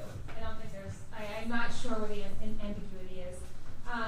To me, it's very clear that you are trying to stop people from trying to imitate or represent that they are the San Francisco Democratic Party, and or to imply that somebody that is not endorsed or a ballot measure that is not endorsed by this committee is in fact endorsed by this committee or a civil committee. And I think it's really clear that that's what your intention is, and I think the language reflects that.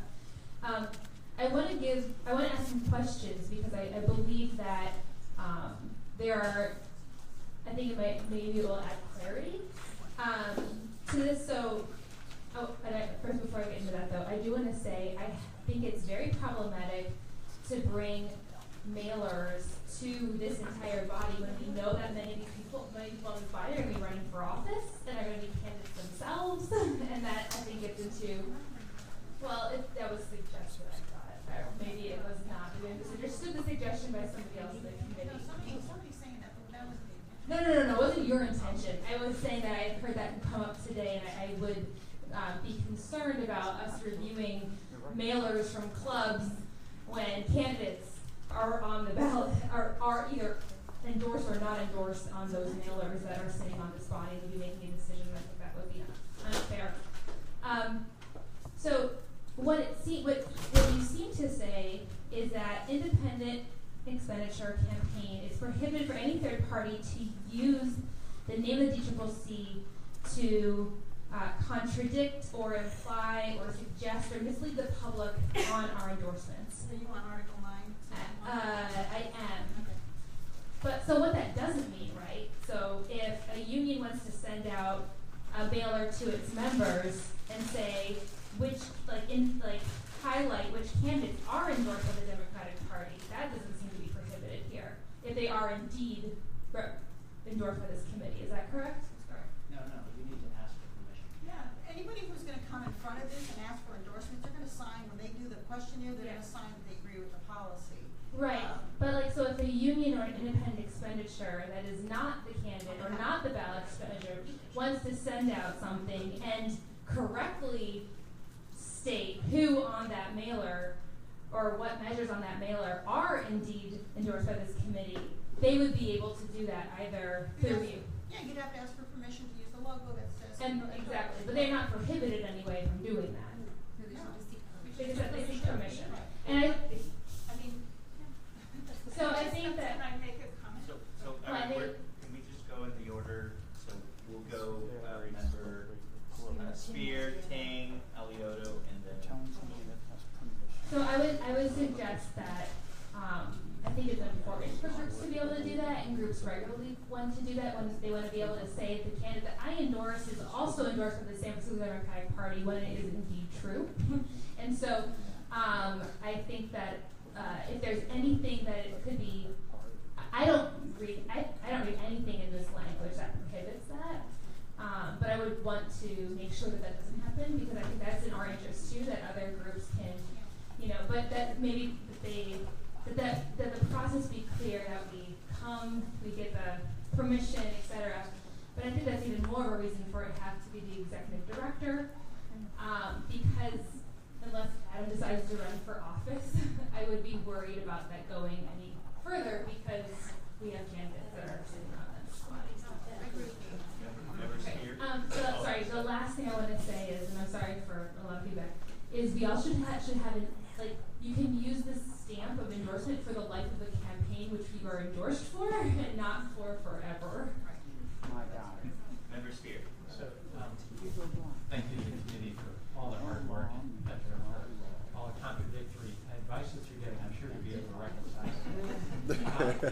Let me just offer what I hope is a helpful suggestion, and that is political free speech is actually my highest value personally. And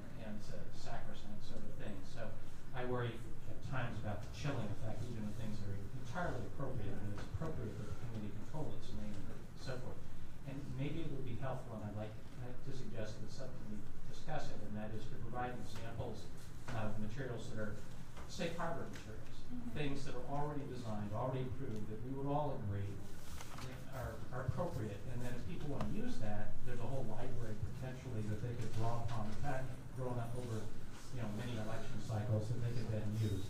And perhaps that'll help to offer people a lot of assurance as they're seeking to exercise their free speech, that in fact they're on firm ground, they're not going to get the ground yanked out from under them at the last minute. Right, and so, I think we're envisioning that if you were endorsed by this committee, you're pretty much entitled to use the endorsement, you and your independent extension in writing. But I think that there's also a possibility that someone, it may be a 1 in a million chance, but that someone might do something and mail a potentially, even if they are an endorsed candidate, that is perhaps inappropriate. I couldn't even speculate about what it would be. But if you created a library of safe harbor materials, you would then avoid risking the chilling of free speech. People would feel comfortable with. Perhaps there even be some sort of ultimate winner in the design competition. Don't leave it to me. I do stick figures on that ball.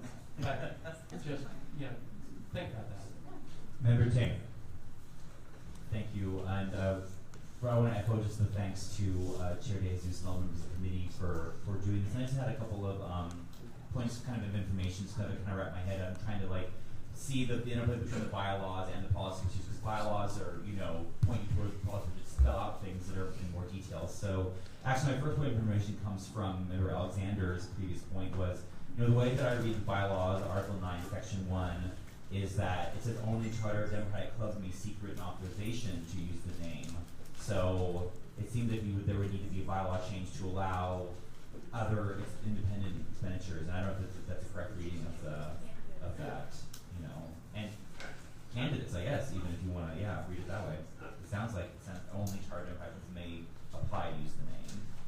I actually have a point of order. Could we ask folks to silence their phones? Very distracting during the meeting. Please. Thank you. Please do that. Member Ting, anything else? And then I assume that whenever we're talking about disclosures in the policy and procedures, Article 14, Sections 1.4, 1.5, that there will be a form of, I heard something about coming from the state party, but just a thing that will be, filled out. And actually, will this also apply to ex officios? Let's see if there's members that also apply to ex officios, since it's the member that's over, say, someone who's coming to, how that all will interplay. I don't know. Maybe that's kind of going above and beyond, but that's something that, what counts as a member? It's a good question. Member Alioto, then Member Gordon, and then Member why am I blanking out your name? Baraka. And then Member Lee. I'm sorry, Member Alioto. Okay, I just wanted, first of all, conflict of interest is so ambiguous. And, for years, I've heard about legislation and been part of legislation that didn't have teeth in it. I don't know how in the world you would be able to control what is or is not a conflict of interest. Whether someone gets $1 or whether someone gets a client from something that is voted on. As I keep saying, and I'm going to stop saying it, by the way, I'm a civil rights attorney. I'm a trial attorney. We do all sorts of civil rights issues and vote on all sorts of civil rights issues. Could that potentially be a conflict of interest for me? I think there are a lot of things I couldn't vote on if, as a civil rights attorney, I couldn't vote on the issue. So I just think that this would be extremely hard. I just want to put the concept in there of enforcement. And if you're going to do something, then it should be so clear. Because I haven't even understood some of the comments. It has to be so clear that the person knows they would be violating it such that they would disclose. And that's a big worry with me in a lot of areas. Because everybody, we all know what we're all about. And it's kind of difficult not to, when you get elected to something like this, not to benefit somehow. I was vice chair of the Democratic Party for 8 years of my life. There are many things I put on there to today. I was vice chair of the state Democratic Party. I ran for election once. I always use that. I want to always use this. This isn't something that, if I get endorsed for the mayor's race in 1991, I want to be able to say the Democratic Party endorsed me in 1991 for mayor of San Francisco. And I just heard a comment, that I couldn't say that. Well, I want to be able to, I'm proud to be, I don't know, I have any idea, I have no idea. I just want to say, You misunderstood. be real careful with what is written, okay? Because what is written, we need to follow through on. Because these list things have no effect. And the other thing is disclosure. Disclosure should be sufficient. There are many times when this board votes on a 1 to 2 to 3 vote difference, okay? Well, I'm just saying that was brought up, and I want to make it real clear that disclosure, as in newspapers, as in people, I'm really worried about restraints with issues like this. And free speech, as we all know, is incredibly important. And with the Democratic Party. So we'd look a little silly doing things that would make us look like we're restraining someone from being able to speak. It's just really simple. It's like somebody can't go around saying I'm the Aliola law firm. I mean, if they're not Oh, I'm the used to Aliola that. law firm. People do it all the time. You can spread my name all you want. As my father said, write me up or write me down. You're always writing me up. It's too difficult to protect our name. Yeah, I understand that. Yeah. But that the bylaws of the state of California's party and each Democratic Party in each large city has got this. Why aren't we doing what everybody's doing that should be uniform? We are. That's what I'm doing. I've taken it from the state bar parent. This is our parent. State bar city. Excuse me, state city. In other words, Los Angeles, San Diego. Yeah, well, we're taking it from the state. California Democratic Party. This is a conflict of interest. We're taking it from them. And it's identical. Yeah. Okay. Member Brock and then Member Nord. Oh, Member Nord. Oh, sorry, Member Nord. Sorry. I just wanted to address really the one question on the use of the name in the logo. And I think it's a great idea to have the endorsed logo and to trademark it. I think that makes a ton of sense. I know that there are misleading mailers out there. We all get them. I think my concern is just the standard is in the eye of the beholder when you go beyond the use of the name and the use of the logo, right? Like some of the issues that Member Shea brought up about which donkey to use. Is using a donkey, is that would a reasonable person conclude that you're trying to make it look like the party? So I think these are I think all of us in this room consider ourselves reasonable people, and yet we disagree often on issues. So the reasonable person standard is I think a little too vague for me. I would encourage the bylaws committee to try to, if you're going to try to have a standard for what is okay and what's not okay, I thought Member Spear's suggestion about a safe harbor of materials is a great idea. But I just would be very concerned about, Member Alexander brought up some great points about would a slate card be able to point out that someone correctly had been endorsed, and in what conditions would that be okay and what would it not be okay? As it's worded now, it's not clear who's that it could be okay for one side and not another. I mean, not to say that anyone here would do that, but just to say that it's not beyond the realm of possibility that that could happen. This is a very political body. We get very excited about races when we're in the thick of it. And so, as objective and clear as we can make our standards, I would just encourage the bylaws to go in that direction and stay away from, reasonable person or questions that have to be interpreted. Member Baraka and then Member Breen. And then Member Gupta. Anyone else?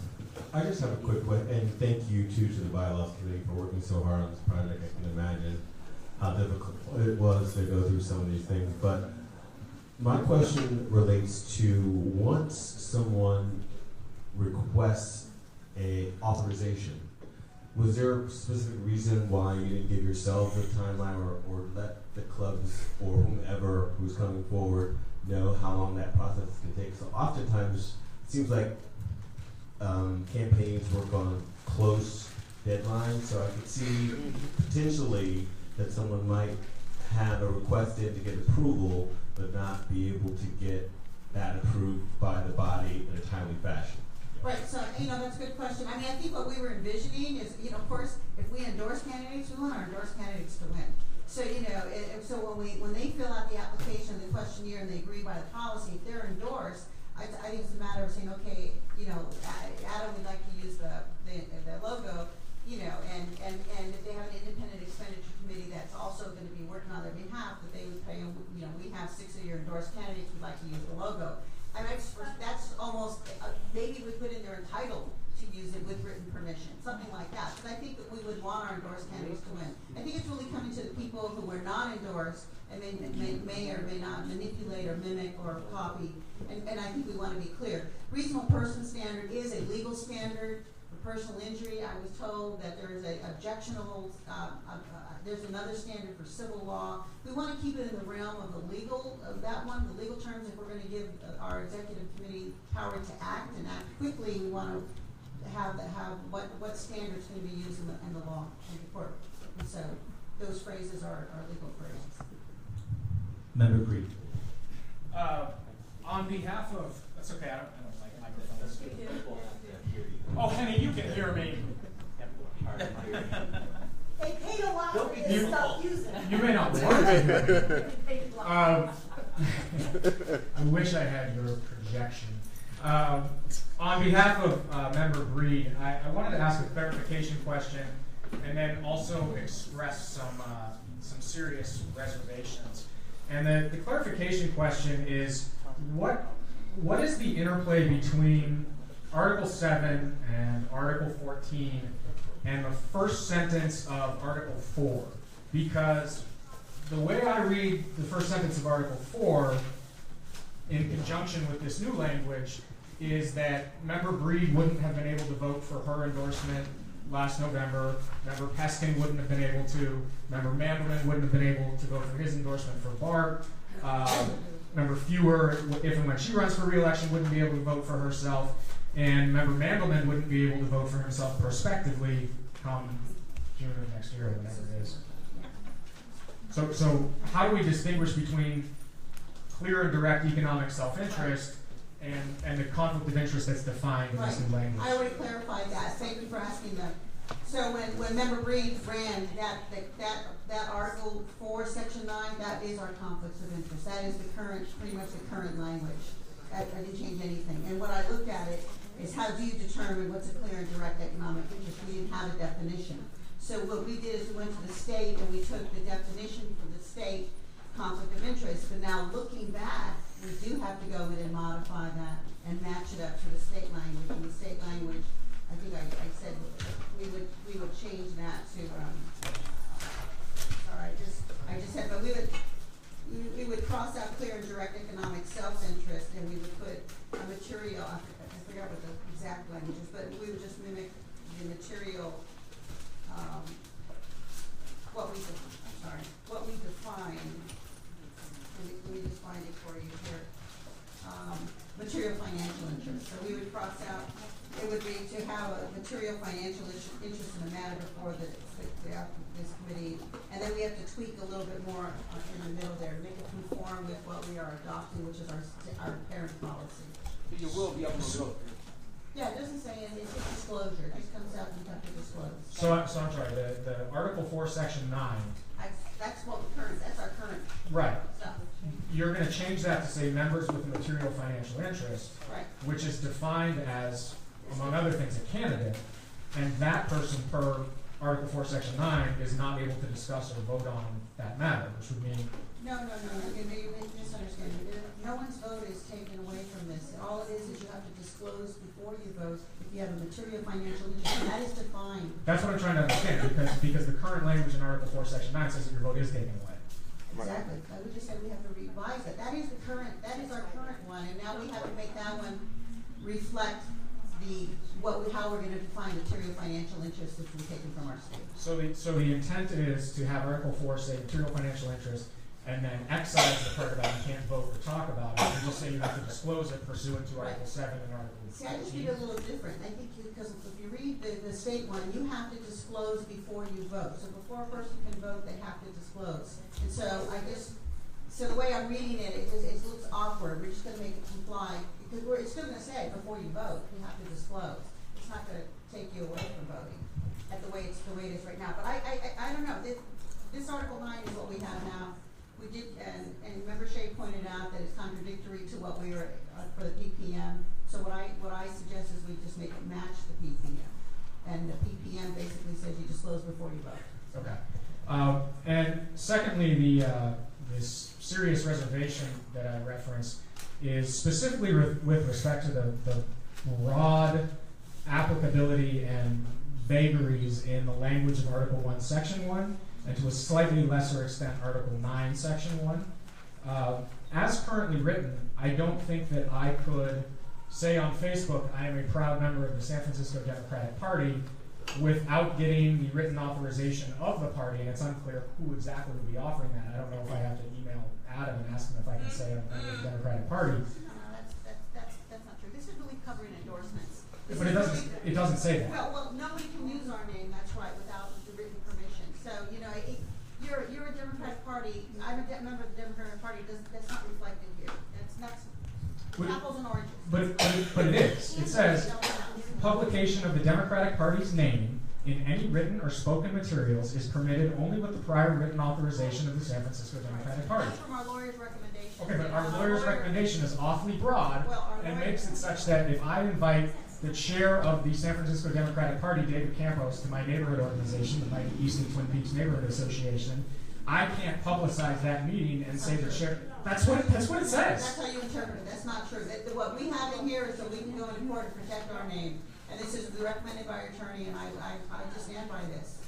You know, I think, you know, you think we're not educated people here. If you're a member of the Democratic Party, and you're going to go and talk to them, a member of the Democratic Party, we're going to sue you. I mean, that's not going to happen. But why don't we write something that's reflective of the intent? If the intent is to make sure we're not allowing misleading mailers, then let's address that. What you're writing is that nobody can write the name San Francisco Democratic Party. That's what it says. Okay. So can we go to Member Gupta?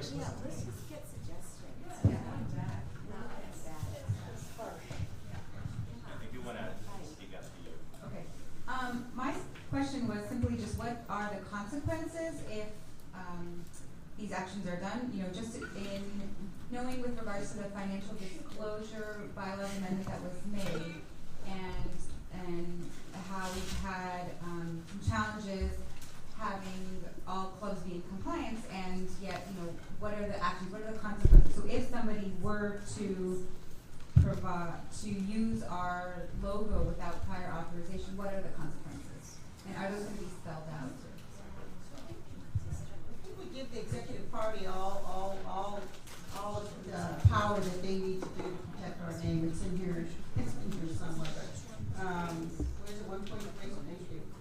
The executive committee is hereby empowered to take any and all necessary steps to preserve the integrity of the Democratic Party's name or logo in the endorsement process of any candidate or ballot initiative, including any third party or other campaign material, inaccurately, blah, blah, blah. The executive committee may pursue all available remedies.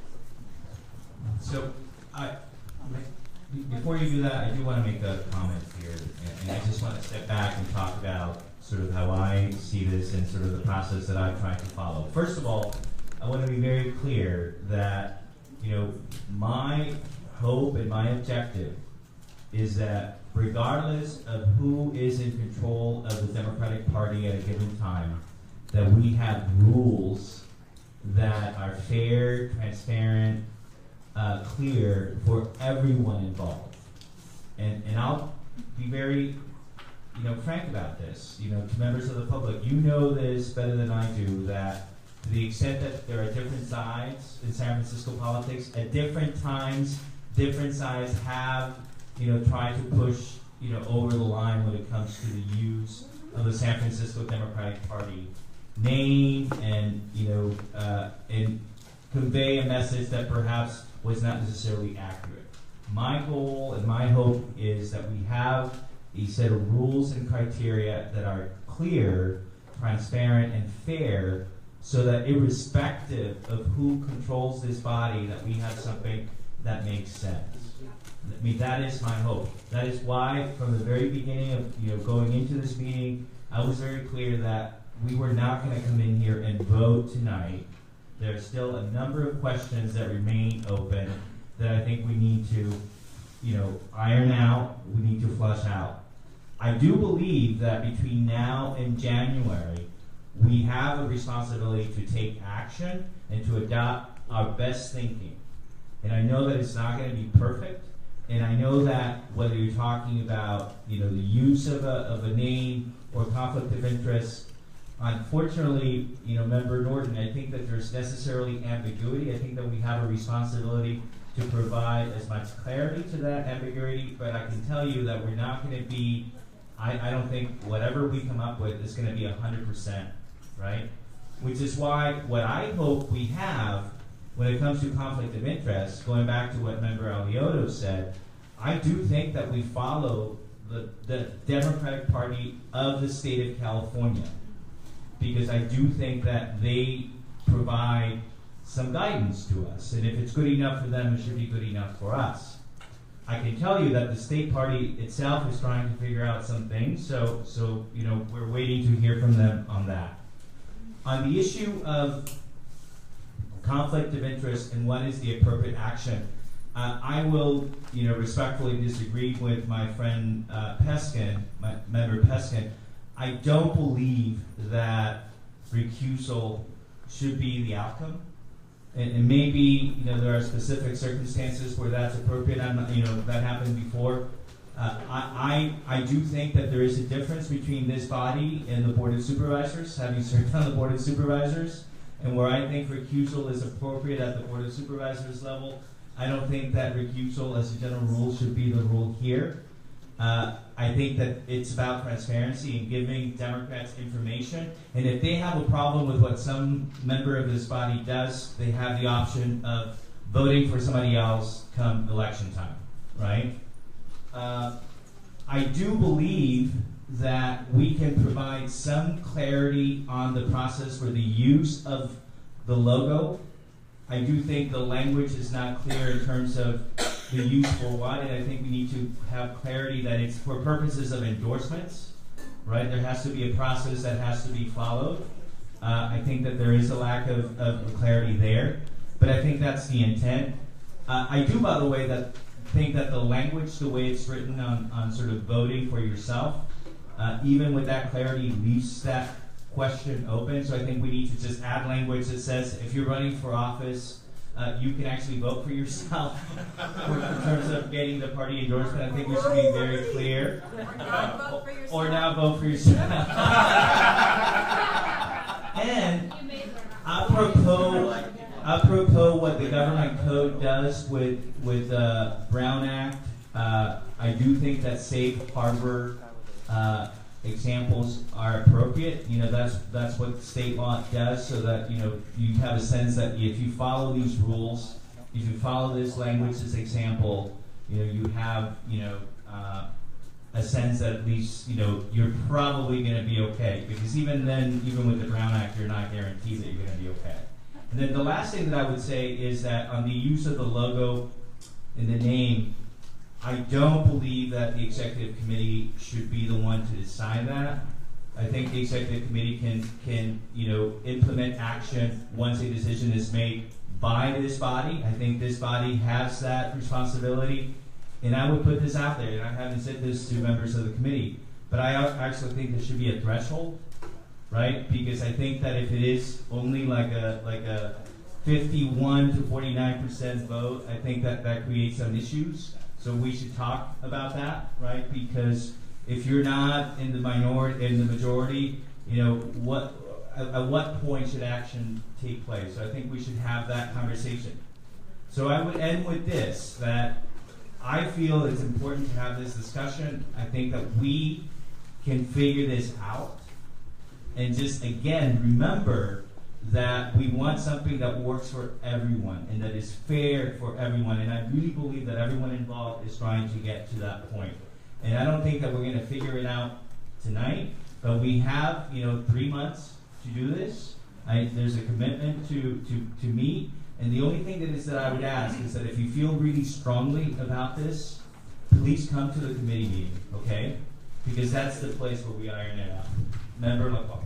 I would compost for your comments. I would also add to that too to say if you can't like physically be there, type up your comments or your notes, things that were brought up tonight, and send it to us over email so that we can have that language at least there. If you can't be there, then your thoughts are contributed in a meaningful way, because we really do try to take everyone's point of view and thoughts and considerations like earnestly as we pour through the policy procedure manual and the bylaws.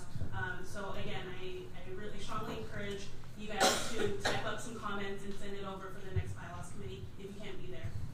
Unless there's any objection, I'd like to move on to the next item. And again, I want to thank everyone. And we have a meeting scheduled. when is the meeting? For Signature Day is November 4th. It's or 5th. It's a Sunday, right? Sunday's the 5th.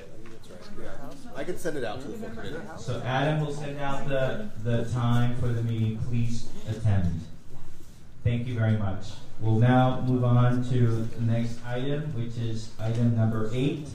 Resolution supporting protections for kidney dialysis patients and clinic workers. And that's a resolution that has been introduced by myself, Member Groff, Lowe, Galata, Francis Shea, Alexander, Gupta. And I'll simply note, and I'll let other folks, if they'd like to add, as is noted in this resolution, kidney dialysis is really a critical treatment for folks who have, who suffered, from pretty severe kidney illness. And right now, there are no standards that really govern the work that many of the healthcare workers that work with those patients have to follow. And so you have folks who are, probably serving more patients than they should. There are a number of issues in terms of not just the working conditions, but also the kind and quality of service that's provided. And what this does is really puts us on record that something has to be done to address that. And we're talking about, some of the most vulnerable, among the most vulnerable, which is why I would ask for your support. Any other member? Yes, Member Aliotto. I want to add on, and I think it's wonderful that we're doing something about it. So we will add Member Groff. I'd like to make a motion to table it. I received an email from the original author, Alan Wong. He's been deployed by the National Guard for the fires up north, and he wanted to table it since he wasn't able to be here tonight. Okay. Well, can we just continue it? Discontinue. Is that the right motion? Table. And then reintroduce it in January. Okay, I'm happy to do that. Continue it for next month? Can you be here Well, next month? We won't have a meeting next month. Next meeting. I would say that we should continue it to the next meeting because I think the table implies that somehow we're not going to act on it. Okay. So if you can change your motion to continue it to the next board meeting. To the next DCCC meeting. So can we get a second? Second by Member Breed. If we can take that without objection. Without objection, the item is continued to our next meeting. Thank you. Now if we can move to item number 9, which is resolution condemning the rollback of the Affordable Care Act, contraceptive mandate. And this is brought forward by Member Gupta, Member Francis Shea, and Member Jung. Member Gupta. So on October 6th, President Trump and the administration, they announced rules rolling back the Affordable Care Act mandate with inclusion of contraceptive coverage. And for me as an OBGYN, I have firsthand witnessed the benefit that patients have received by this contraceptive mandate, is inclusion of their coverage in their care. So this resolution is condemning the rollback of the mandate and the millions of women and families that will that stand to suffer from this. It basically is allowing, it expands the number of employers that could withhold this coverage based on their moral convictions. So prior it was on religious, sincerely held religious beliefs, and now they've expanded it that employers can deny or object to covering contraception if based on moral convictions, sort of very vague. And right now, our California attorney, Javier Becerra, has sued the Trump administration over these new rules, saying that it violates the U.S. Constitution. And so this resolution basically is condemning this rollback, and it's supporting our Attorney General's Javier Becerra's lawsuit, saying that millions of women in California may be left without access to contraceptives and counseling, and the state should be shouldering the additional fiscal and administrative burden as women seek access for this coverage through state-funded programs. I know Member Spear has. Thank you. First of all, we have to send Congresswoman Spear on. And while she was in the state legislature, she actually authored the statute in California that requires that women's contraceptions be carried. And the story that she tells, which is instructive about discrimination in our community, is that she carried that, I think, for 2 or 3 sessions of the legislature. And it wasn't approved until one day when Pfizer announced that they had gotten FDA approval for Viagra. And no, it's true. And within about 6 months, every health plan immediately included Viagra as a required covered item. And at that point, we also did a study of what it meant to the cost of healthcare, because of course that was always the superficial argument, is to drive up healthcare. And I remember vividly, because I was on the committee at the time, supposedly including women's contraception within health plans in general would raise the price of healthcare across the board by $1 a month. Well, 3 years, for 3 years after, a study was done, and it in fact reduced the cost of healthcare by $2 a month. And the reason, as you might suspect, is that actually pregnancies don't always go as they expect, right? And so, not only on a morality basis, but also just on a straight economic basis, this is just foolishness. And it's an example of rank bigotry that ought to be condemned. So thank you very much for offering this. Not just bigotry, but also patriarchy. Whatever you want to say, I mean, that's. Colleagues, anything else? I know I'd like to be added as a co-sponsor, and maybe raise of hands of anyone who wants to be added as a co-sponsor. I think all of us want to be added as a co-sponsor. So, is there any objection to being added as a co-sponsor of this resolution? I don't think so.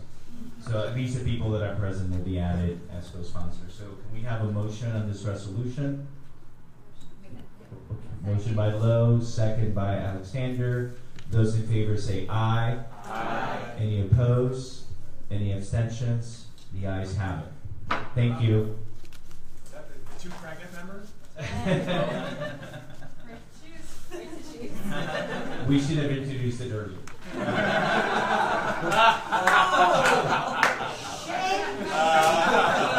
sorry, that was a bad joke.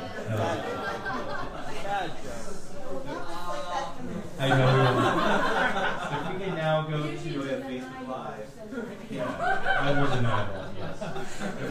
It's like okay, thank you. Sorry. My apologies. Come out the director's cuts. If we can now go to item number 10, which is resolution urging Senator Feinstein and Leader Pelosi to support Medicare for all. And this is a resolution that has been introduced by Member Galata, Gupta, Shea, Grove, DeJesus. Member Galata.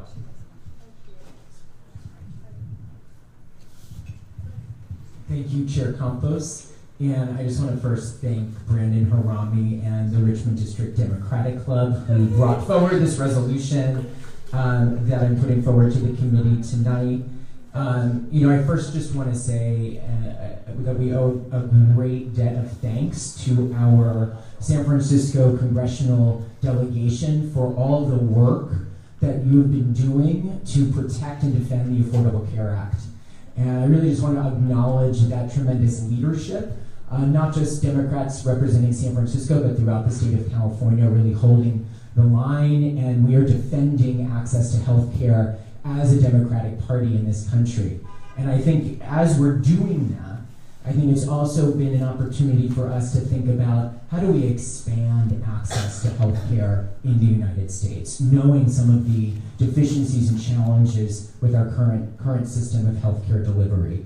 And we've seen the growing movement throughout the country, and certainly here in California, for a Medicare for all, and for moving towards a universal single-payer healthcare system. And this is really becoming, I think, a core issue for us as Democrats. 80% of Democrats actually nationally support Medicare for all. So there's overwhelming support for this within our own party. And our party leadership is coming around on this. And that, I think, is what is really exciting right now, certainly here in California, SB 562. Tremendous support. We need to get it over the finish line, but I think we've seen here in California that there is a real movement in that direction. And I think now nationally in Congress, we actually have also in the introduction in both the Senate and the House, bills that would also move towards a Medicare for all universal health care. So Senator Sanders has introduced it in the Senate, and Senator Kamala Harris has already signed on in support. And also in the House, we actually have a bill that's also been introduced that for the first time has a majority of House Democrats signed on in support, and I want to acknowledge Congresswoman Spear, who has signed on as a co-sponsor. So really, I think that this resolution is really just an ask of Senator Feinstein and Leader Pelosi, urging them to also sign on in support of both of those bills now. And I think that's the direction we are going in this country, I think, as a Democratic Party, and certainly their leadership on this issue would really send a strong signal to that end. So that's really the spirit of this resolution, is just asking them to sign on in support.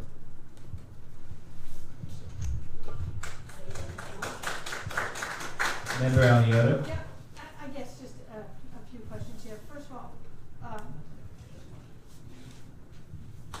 these are two members of this committee, right? And believe me, I spent years of my life on healthcare, from business to you name it, okay? But why don't we pick Member Alioto, we can't. Why don't we pick up the phone? Can you hear me now? Yes. Yes, ma'am. Why don't we pick up the phone and call them? Yep, I do it every day. And they're not answering a call for Medicare for everybody. Well, this is the campaign that's running against Nancy Pelosi. Running against Nancy Pelosi? I'm not running against Nancy Pelosi. So, I work for retail. okay, can we just... As a courtesy, that's all I'm saying. As a courtesy, why don't we ask them first? That's all I'm saying.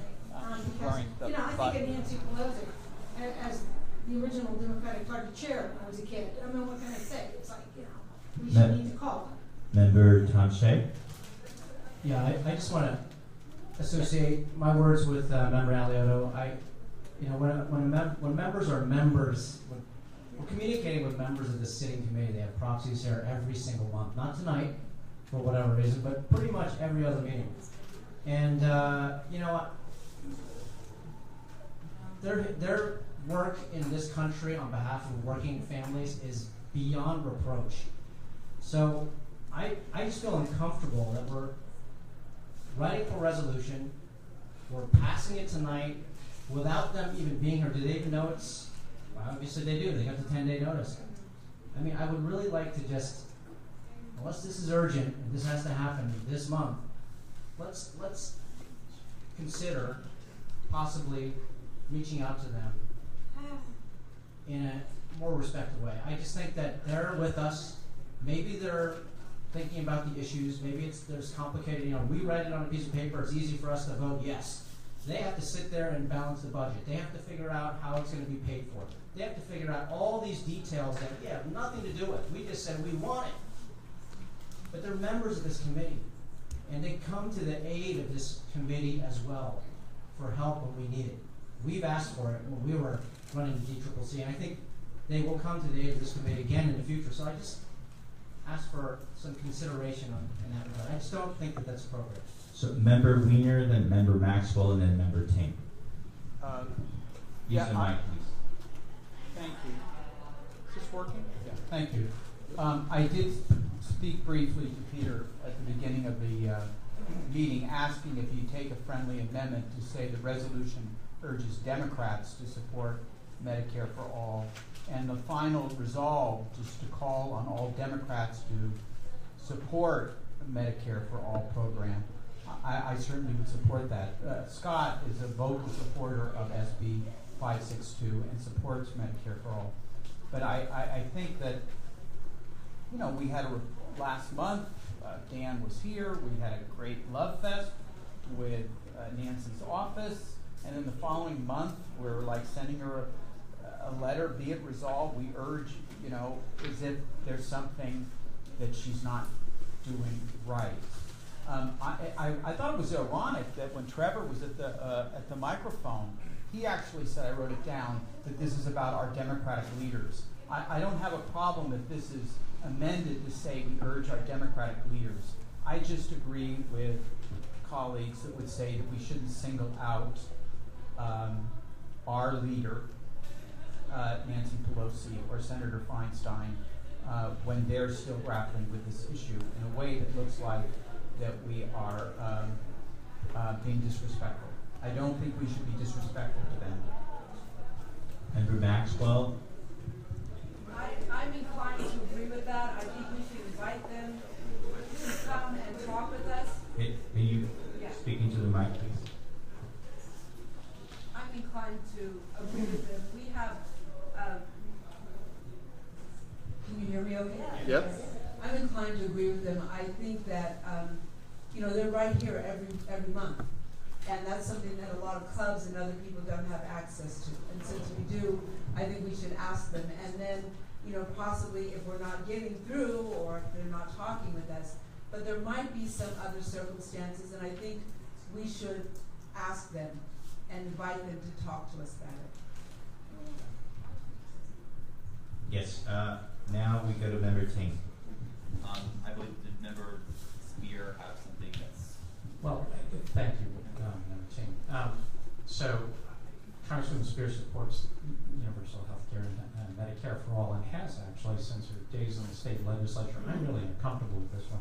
I haven't actually spoken to her about it, so I'm still sitting here wondering what I'm supposed to do, because candidly, we were also asked in the last meeting to have Congresswoman Spear and Leader Pelosi herself come and talk to the committee at some point. And I think that would probably be likely early next year. I mean, we don't even know what the calendar is yet in the House, and I can't presume to speak on behalf of the leader, but certainly that was our intent when we left here last time. So, in advance of doing that, I think that, a respect for the leader in particular, for the role she has played in all of America's healthcare development would mitigate this kind of a vote tonight. I just wanted to point out, we just had a conversation about kidney dialysis. Is there any doubt as to where Nancy Pelosi stands on kidney dialysis, for goodness sakes? I was just looking at, even as as many gaps as there are in the Affordable Care Act, it was always perceived as being a step. It was never the final choice. And I just found some numbers. In large part, because of the courage and vision of Nancy Pelosi, 105 million Americans have had a lifetime limit on their coverage as eliminated. That's not just 32 million, the ones that got the actual insurance. Yeah, 105 million that previously had a cap when they were in desperate medical circumstance. So I would suggest that if you have some urgency in passing this tonight, honestly, I don't understand it. Because you're talking about someone that has taken enormous risks, including losing the House leadership post, knowing perhaps that she would have that action happen, but knowing that when you have both the authority and the moment in history to make a difference, that's the human being who led the charge. Now give her a few days to come here and talk about the other issues, ladies and gentlemen, please. Now, Member Ting. Thank you, and I just want to echo a lot of the comments that said previously. So I want to just kind of lead this off by making sure that it's known that in the State Assembly, where SB562 currently is, that Assembly Member Ting does plan to add on as a co-author, co-sponsor whenever that comes out in the Assembly. And I just, I want to echo the comments that I think that, we're open to, I was wondering if the proxies would be here tonight, and they're not, and I think that's, I want to echo that. But also, I think that we're open to having this be broader, but I do think that as elected officials and ex-officios on this committee, that at least for us, voting to, tell other ex-officios how to vote who sit on this committee and on legislation, and so open to friendly amendments, as Member Wiener mentioned earlier, and of course, it's a disagreement for all, but doing it in a different way than kind of how this is going about right now. Member Bree. No? Okay. Member Brock.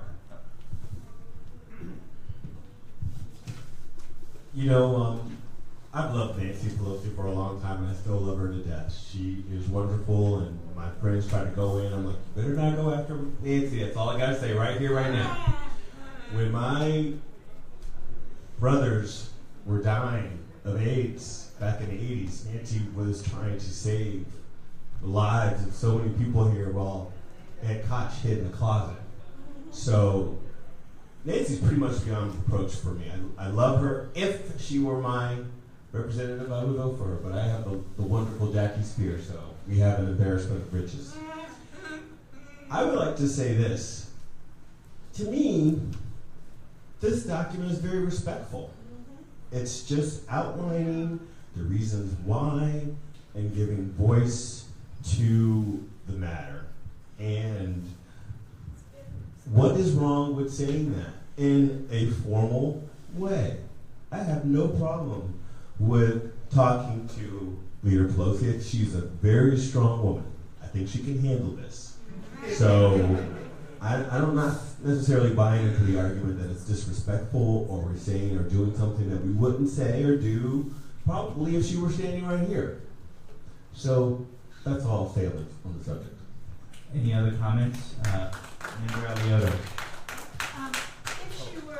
If she were standing here, that'd be great. That'd be great. We could ask her, and she, I'm sure, would tell us how she's worked for the last 30 years of her life for healthcare, for everybody, for the poorest of the poor, to the richest of the rich. She has worked her life through the epidemic, everything. Nancy has been there. I just have to say, it's not a matter of her living through it. She can live through just about anything. She's got President Trump to deal with. She can live through anything. It is a matter of someone saying to her, the Democratic Central Committee is sending a resolution urging you to do something. And she's thinking, is that a joke? I mean, for real? They're urging me. Don't you think she's working herself to death on making this a reality? In today's news, President Trump, though I don't call him that, Trump is saying the Republicans are united, unlike the Democrats who are Bernie and Nancy Pelosi. And I can't tell you how upsetting it is to me. So I think that this is another time when we just need to show. I think this would bother her. Okay, I see Nancy every week. I'm assuming we both go to mass at the same time. I think this would bother her. I think that it's a matter of kind of like this is her baby. This committee is a little bit of her baby and John Burton's baby, and the last 100 years, Agar Jakes and all the stalwarts of this committee. So I do think this would bother her. I would love to make the motion to do as Committee Rothschild said, to do this. All Democrats, please, endorse the Medicare for All. I would love to do that. But to be specific, I think is it infers that she's not for it.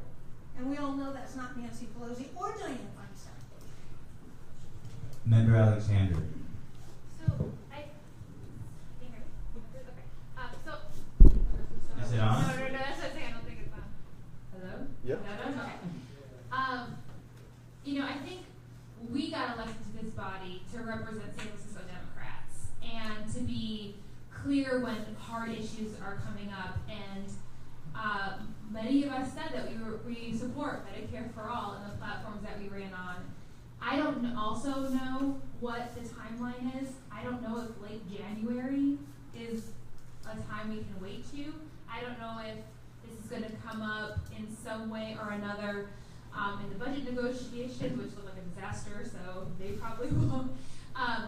So I do think it's important for us to clarify our commitment tonight.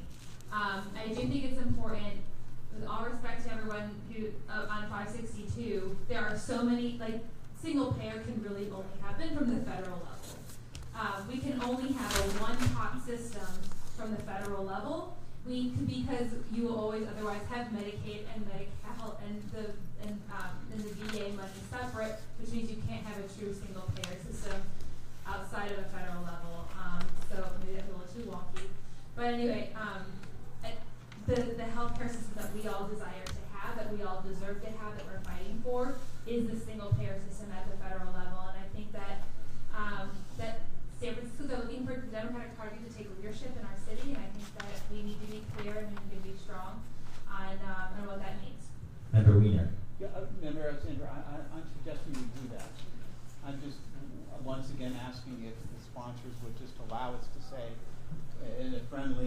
I want to do that. Senator Wiener is a supporter of SB 562. But the resolution should say, resolution urging all Democrats to support Medicare for all at the top. And then at the last paragraph, be it further resolved, the San Francisco Democratic Party calls on all Democrats to transform the United States of America's health insurance industry into single-payer Medicare for all program. So I'm not suggesting we not do that. I just would like to take out the specific reference that looks like that it's somewhat disrespectful to our senior senator and the leader of our congressional party. Member Baraka and then Member Reed. May I have the mic, please? Mike, get that man the mic. I hear what you're saying, Member Weiner, but I think at the same time, if you say all Democrats, that doesn't highlight the fact that we have some of our Democrats who have taken the step forward and made the choice to support Medicare for all. So, although I hear what you're saying, I think it could be construed that if you say all Democrats, then people are like, well, wait a second, I thought Kamala, I thought who else supports it? I thought so-and-so already supported this. So you're not giving, I think, credit where credit is due to Congresswoman Spear, Senator Harris for stepping up and being a true leader in this. I'm not calling others not true leaders, but I'm just saying that there's something to be said about taking a stance right now and honoring those and recognizing those who have made the stance. I know that President Reed, and then I'll go after. I worked at the Board of Supervisors for a little over 4 years, and we urged all kinds of people to do all kinds of things, and on a daily basis we're urged to do any number of other things, and often not asked in a very nice way. So I think when you weigh the prospect of millions of people either being without health care or potentially losing it versus the possibility of mildly irking one of the toughest elected officials of our generation, I'm okay with running the risk of the latter. So I'm comfortable with it as is. Member Delata, and then I'll speak after that. Thank you. So I just wanted to thank the committee members for some of your comments and kind of talking this through tonight. I just want to be clear that there was no intention of disrespect in bringing this resolution forward to this body tonight. And maybe because I'm new around here, I wasn't aware that maybe this is not customary, but at the same time our politics these days are changing and custom is not necessarily in fashion. I feel that this resolution is respectful.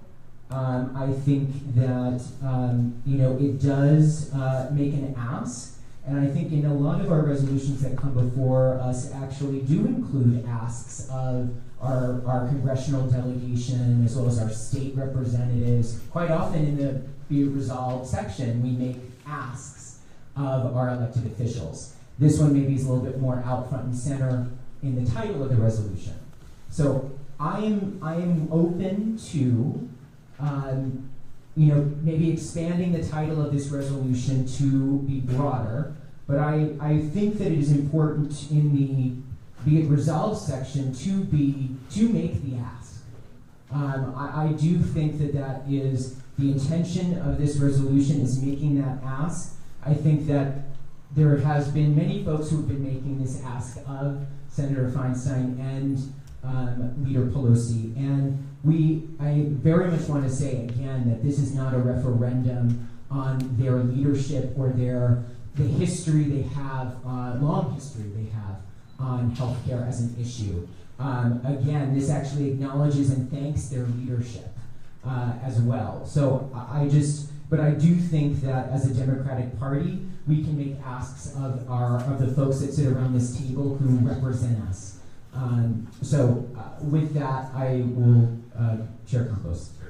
Thank you. And I speak as someone who is trying to make sure that we remain focused on being as unified as we can. And the challenge, to those of you who have indicated the concern that this could be disrespectful, for me, I do appreciate the fact that the language tries to be respectful.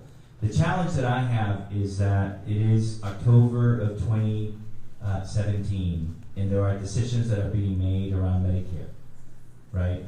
And I do think that the San Francisco branch of the Democratic Party has an obligation to, in many respects, push the rest of the Democratic Party to go in a certain direction. I do believe that that's one of the roles that San Francisco plays. Because in many respects, I think it's not surprising that the leader of the party comes from San Francisco, because I do think that the San Francisco Democratic Party, in many respects, it is sort of the crux and the heart of the Democratic Party nationally. And I do want the San Francisco Democratic Party to be on the record saying that we want Medicare for all. And I'll be honest with you, I respect Nancy Pelosi, I respect Senator Feinstein, but the point here is that neither one of them has come out and said that they are for this, right? And in many respects, that is the crux of the issue, that I want the person that I proudly voted for to represent me in Congress to be for Medicare for all. And that person is Nancy Pelosi. I want the person that represents me in the U.S. Senate, Dianne Feinstein, to be for Medicare for all.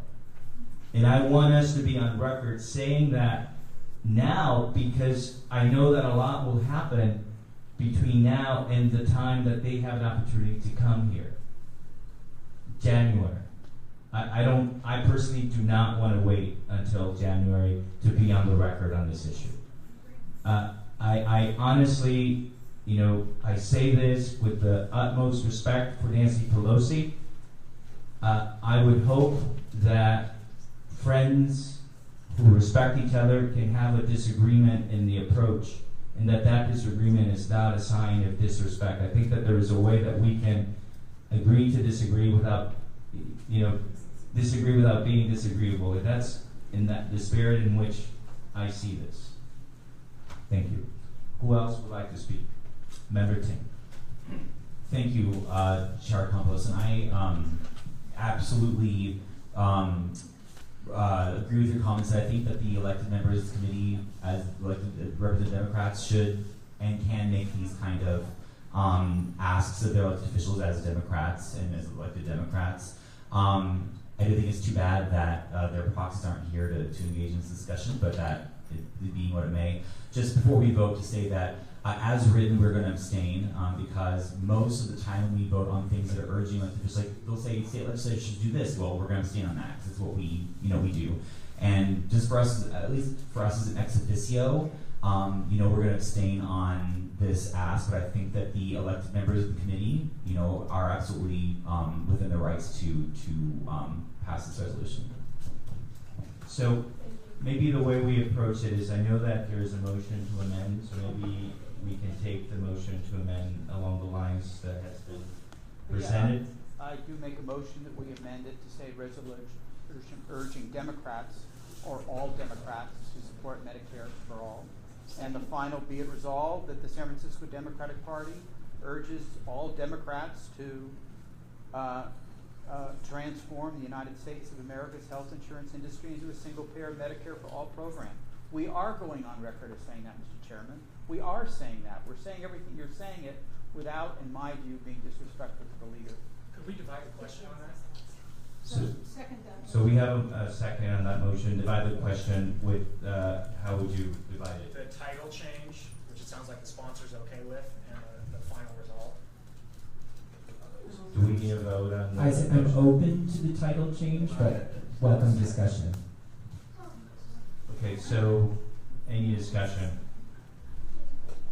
Let me call the question. Yeah, call the question. Yeah. So the vote would be on the motion to amend the title, and then on the motion to amend the result. So what is the language on the motion to amend the title? All Democrats. Resolution urging all Democrats Okay. to support Medicare for all. So can we have a roll call on the motion to amend the title? Both the title and the...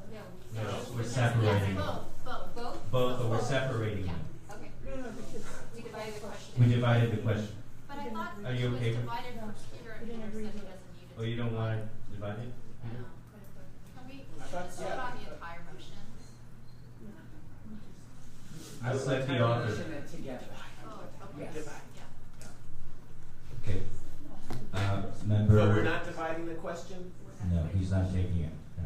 We're gonna take it as, okay. Okay, so on the motion to amend both the title and the body of the resolution, if we can get a roll call on that. Okay.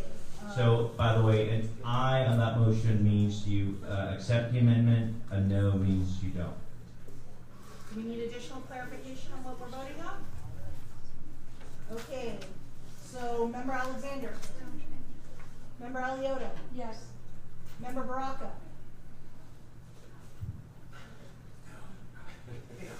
I'm a little bit confused about the process that I Is it yes or no on the motion to amend the entirety? I will have to say no then. Member Bree. No. Member Campos. No. Member Cohen. Actually, I don't have any guidance from her, but she says, so I'll say no because she says yes to the resolution, so no. Member De Jesus. No. Member Dufty. No. Member, sorry, Farrell was out. Member Fuhr. No. Member Galata. No. Member Groth. No. Member Gupta. No. Member Efshe is a no. Member Tomshe. Yes. Member Jung. Yes. Member Kim. No. Member Lacroix. No. Member Lowe. No. Member Mandelman. Member Mandelman. No. Member Maxwell. No. Member Norton. Yes. Member Peskin. No. Member Wu is a no. Feinstein's absent. Pelosi's absent. Member Spear. Abstain. Member Ma. Yes. Member Wiener. Yes. Member Ting.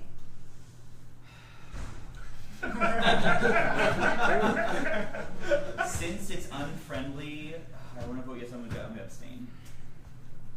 Member Chu. Yes. All right. It's seven yes, 19 no, 2 abstentions. Can we have a vote change? Sorry. Member Ting abstained yes. Can you do that?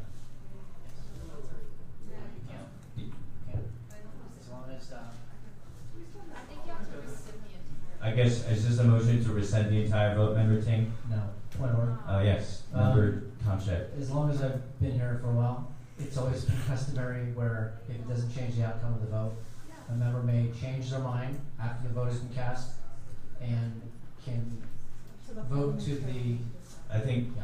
we'll As turn long it as to it the doesn't change the outcome parliamentarian. of the vote. It's in Robert's rules. I feel like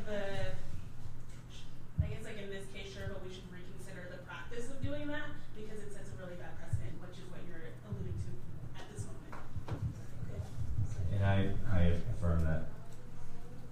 Okay, so it's a yes. So change thing to a yes. So what is the final vote? Yeses, 19 noes, 1 abstention. So 19 noes and noes have it on the motion to amend. Member Galata? I would like to take a vote on the resolution as written, as was proposed and noticed by the to the body. So I make a motion. So, Second. so motion by Galata, second by Gupta. Any comments? Call the question. So can we have a roll call on that motion? Yes. All A right. yes is yes on the original resolution as introduced. Is that clear what we're voting on? All right. Member Alexander. Yes. Aliotto. Member Aliotto.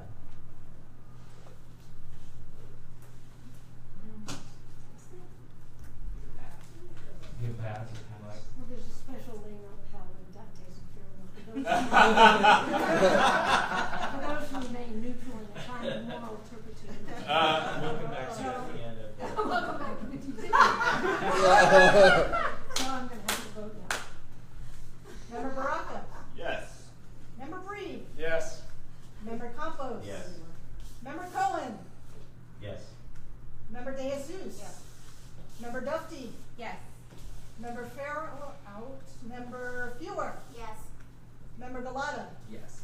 Member Grove. Yes. Member Gupta. Yes. Member Afshay is a yes. Member Tomshay. No. Member Jung. Member Kim. Yes. Member Lacroix. Yes. Member Lowe. Yes. Member Mandelman. Abstain. Member Maxwell. Yes. Member Norton. Abstain. Member Peskin. Yes. Member Wu is a yes. Member Spear. Abstain. Member Ma. Abstain. Member Wiener. Abstain. Member Ting. Abstain. Member Chu. Yes. That's 19 yeses, 2 noes, and 7 abstentions. The yes have it.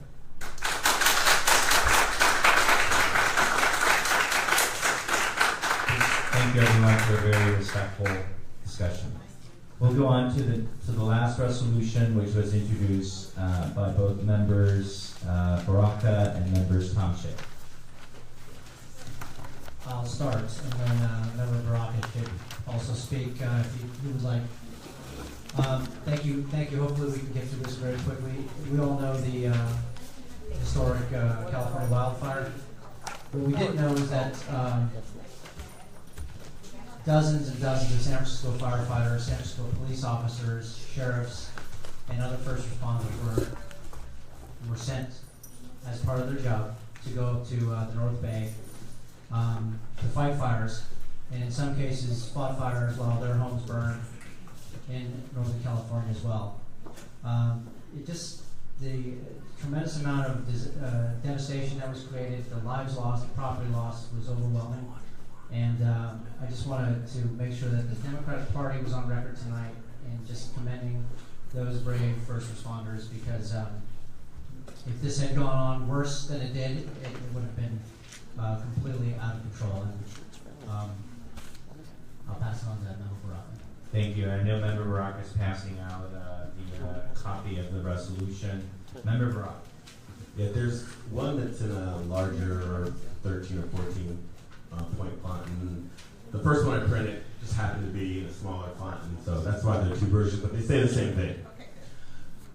Thank you for bringing this to the body, Member Shea. It was very thoughtful of you, and I think it goes without saying that I feel very honored to serve as a firefighter in this city, and although I was not at this particular cluster of fires, my position has always been, I don't know, and I'm not saying that it's the right position, I'm just saying that's just who I am. I guess possibly, maybe there's a little modesty in there. I don't necessarily like to be recognized for doing a job that I feel so strongly about, but I want to thank Member Shea for bringing this up, and unfortunately I did have some co-workers who lost everything they had in these fires, and not just one, several folks lost their homes.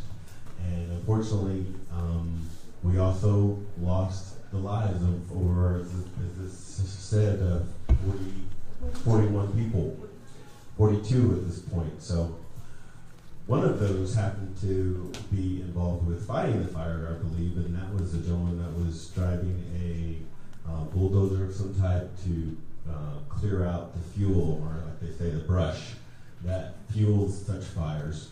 But again, thank you so much. I do know those folks work really hard. I work at the Division of Training, and that's where they deploy from, 19th and Folsom. So I see them going out. I see how long they've been out. It was a really tough cluster of fires, and thank you again for proposing this. Thank you. I want to recognize Member Alio. I just wanted to say that 2 Sunday nights ago, I was at my children's place in Sonoma, and I woke up, and I have horses, and I woke up because of the wind. The wind was unbelievable. It wasn't a normal wind. No. It was tornado-like. got to go see my horse. He's very sensitive, right? I know he's freaking out. I got up, went across the street to see him, and I could not believe the burning houses on each side of every street I could see. Each side of every street I could see was a massive flame. And to get to the horses, me and a friend of mine went through the middle of the street, and we got the horses. The next day, we went back, and it was more on fire. What our firefighters and first responders do, you have to see to believe. It's unbelievable. They don't just risk their lives.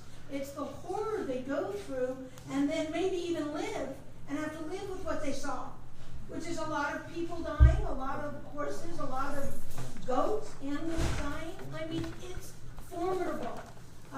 My son Joe is a fire commissioner, and he just recently had a fundraiser for the San Francisco firefighters who have post-traumatic stress. I have post-traumatic stress in almost all my trials. Now I don't have it. My client has it. I fight for it. It is a horrible disease. Now I have an idea of what our firefighters go through and what our first responders go through looking at massive angry flames. So I don't think we can say enough about how great they were in this particular incident. And I want to know where all the major representatives of this nation were to not come here and thank them, especially the person who, unfortunately, is the President of the United States. He should have been there. Those men and women gave up everything they had to protect everything they could, and they did one hell of a job in the face of horror. So I can't thank you enough for being a firefighter, Keith. I just thank you enough. And Tom, I can't thank you enough for bringing this. Incredible job. Incredible. Member De Jesus and then Member Bree. Right, so I want to thank you. I want to thank you, Member Shea, for bringing this and for thinking about this. This is really important. I want to add my name to it. I think it's something that I'm just glad you brought it forward. Thank you so much. Member Bree. As the nephew, cousin, and brother of San Francisco firefighters, I just want to say thank you, and please add President Breed. May I would ask that maybe we add all of our names, unless there's any objection. If you can add all of our names to that, and those men and women are incredible. And thank you to Member Alioto also for sharing your experience. How awful and it's just. Well, I went there traumatic. today, and I looked out. The fire went right up to our little house, and it went right up to the stable and burnt the stable down. We got the horses out. But to look out and see all those chimneys, it's a devastated area, and it isn't small. It goes from Santa Rosa all the way over the two mountains. I mean, it just took over. And so it's something that I think we all, as Northern Californians, need to participate in helping as much as we can. It's not just a Sonoma or Napa issue. It's all of us, and I think that's why the city really felt it. Member Spear. Thank you. Thank you. Thank you. And we've talked before about having educational sessions about various subjects and everything. We've talked in the past about having something involving housing. I did the calculation. In a week and a half, Sonoma County burned the equivalent of 5 years worth of normal housing production in a week and a half. So I think it would be instructive, particularly in the city that itself was once devastated by fire, to have a conversation here at some point, I don't know when, not only about housing, but also about public safety and the role that a lot of these things have in the future of this city as well. And thank you for bringing that forward. Thank you very much. Member Grove? May I introduce a friendly amendment? Yes. So in the third paragraph, thank you again, Member Baraka, for bringing this forward. I wanted to add, after, whereas the fire and police departments of the city and county of San Francisco join with first responders from over 8 states and 2 countries, in addition to incarcerated men and women who are only paid $1 an hour, to assist in the control of the fire. Yes.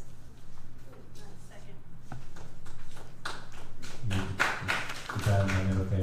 I'm sorry. Yes, I accept. So without objection, we'll take that amendment. So on the resolution as amended, all in favor say aye. Aye. Any opposed? Any abstentions? The resolution passes unanimously. Thank you. And thank you to the firefighters who ultimately are the heroes here. Thank you. We'll now go to reports, and I'll try to make mine very brief. Excuse me, Mr. Chairman. Can we send a copy of our resolution over to the fire department? Maybe we have 41 fire, or 40. When I was board president, we had 41 fire departments. 44 now. 44. So we will make sure, so our executive director, if we can do that, maybe if you can work with member Brock especially, if, making sure that we send it to all the right places, so all the 44 departments get that. Thank you. Okay. So, thank you. 44 houses. And police. And police. They sent. And whoever else in the correctional facilities who's appropriate. Thank you. So we'll go to reports, and I'll be very brief, beginning with the chair report. And I do want to go back to the earlier comment, stupid comment that I made about pregnancy, and think there are enough, insensitive and stupid comments from men in politics, and that's the last thing that I want to do add to that. So my apologies. That's fine. Thank you. But I do want to note a couple of things, and I'm going to turn it over after this report to Connor, who's here representing Member Breed. But as you know, we had a chair reception that was hosted by President Breed, and I want to thank everyone who made that possible, but in particular, of course, to President Breed. We can give her a big round of applause. It was a lot of work. I also want to thank our executive director, who was also doing a lot of work to make that happen. And to all the people, we had a number of volunteers, and it was especially great to see so many young people volunteering with the San Francisco Democratic Party. So let's give a hand to the volunteers. We, because of this, I think have about $12,000 in our federal account, which is amazing because that is what will allow us to do the work that we need to do to go into the swing congressional districts in the state of California to turn those districts into Democratic districts and win back the House. So thank you for making that happen. The second thing is we had talked about doing a unity breakfast in November, given the closeness between this event and that, and the fact that we're pretty close to November. We're doing that in December, and there'll be specific times that we will be putting out. So we'll give you more information on that. And again, the focus will be on the federal account, because we want to build up that federal account to be able to do the work we need to do. The other thing that I wanted to note is that we are also working on the forum on the governor's race and targeting February to make that happen. And we hope that the candidates come and speak to San Francisco Democrats, and we're looking for the right venue. I'm also interested in doing that, by the way, in other key races. We know that looks like there's going to be a competitive race in the U.S. Senate, so I think that's also another one where we can provide that opportunity so that San Francisco Democrats can hear from all the candidates. And then I want to note something that I will be looking to do as chair. There are a number of groups that have really been doing amazing work in the resistance against Donald Trump.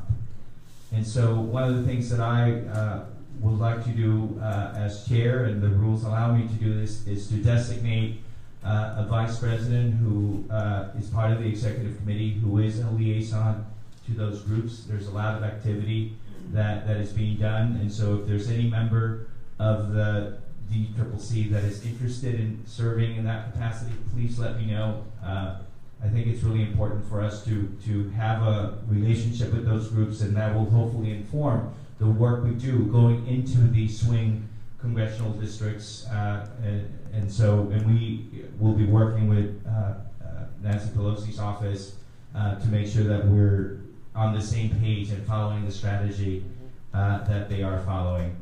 And then, the last thing that I would say is that I feel that there's a lot of energy in the party. As we noted by email, there's a committee on communications that has been working for quite some time. We got a number of proposals, and some of you were able to give us information of people who might be able to work with us. We have begun that process, so you will see the presence of the party very shortly in social media. There will be ads on Facebook, Twitter, other places, so that people can see firsthand what we're doing. And one of the things that we're hoping to do, and so I would end with this, if there are specific Democrats that you think we could feature in these ads, people who are out there, members of the party, real life San Francisco Democrats who are doing this work, please let me know, because we want to feature them in these ads. Because again, this is all building on this idea of we are San Francisco Democrats, and that means something. And as proud San Francisco Democrats, this is what we're doing as part of our resistance to Trump. So stay tuned. You will see some of those very shortly. And again, thank you all for the engagement of every member here. So with that, I'll turn it over to our finance chair, Chair De Jesus. All right, so the breakfast was great. I mean, the meet and greet was great, but the breakfast is really important too, because $12,000 is great, but it's not enough to fund the campaign that we want to do. So what I'm going to have Adam do is send out a hit so we can to the fundraising committee so that we can meet and we can start brainstorming for sponsors for the December breakfast and other ways that we can get federal money in, so we can get individual money in and sponsors that will hopefully give us big money for that, because we need to continue to build that up, because at some point when we go into 90 days before an election, that account is shut down. We can't move, transfer, or anything. We have to have the money in 90 days before election. So really the next December, January, February is a big rush. It's a big push for money, and we need federal money, otherwise our hands are going to be tied. So I'm going to have Adam send out an email and set up a telephone conference, and let's get it going and talking about how we're gonna beef up and get money for the breakfast. Sorry, I forgot to turn it over to Connor on behalf of President Brief before my apologies. I'm sorry, were you done? Yeah. Okay. No, very, very briefly, because the hour grows long. President Breed asked me just to thank everyone who came out for the fundraiser on Monday, who did work to support it, who helped promote it. It was a great event, and particularly thank you to our new chair, Campos, who it's really fun to watch you, even as I very inelegantly make an argument about the bylaws. You understand what I mean and demonstrate the wisdom of Solomon in bringing it all together. So thank you, and thank you for being a part of the event. Was that too far? A nice Jewish boy. Thank you, Matthew. God, just trying to be nice, Matthew.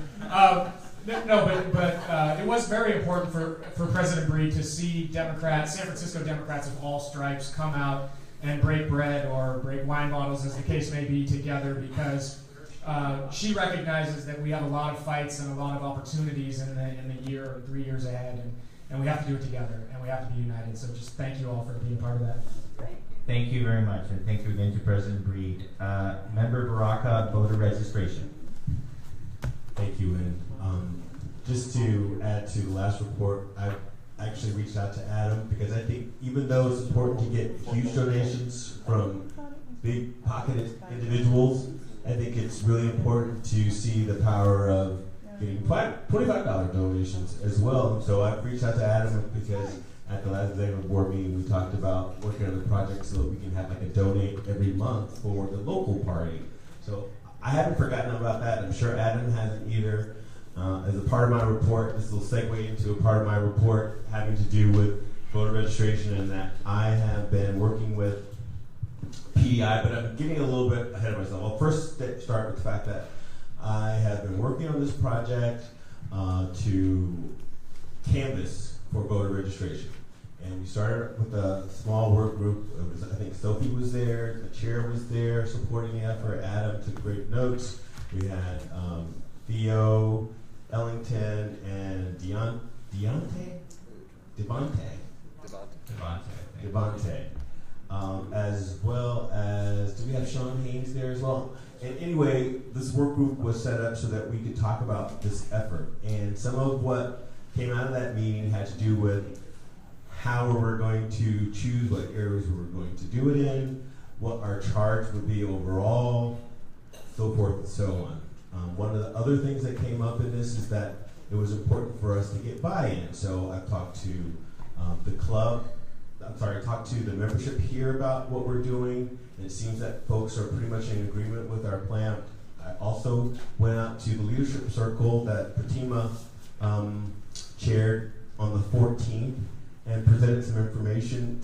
And I prefaced the information with a lot of this information is stuff that folks already knew. And if anybody would like to, it's just basically an article review, or actually it's like more like a book review on some tried and true procedures to make sure that folks know that this effort is actually not only known by word of mouth to be successful, it is backed up with a lot of research and data to support it. So I talked to the clubs about this. We also talked about a few extraneous items having to do with voter registration. One in particular was I asked the folks, do we have in this county or in this state same-day voter registration?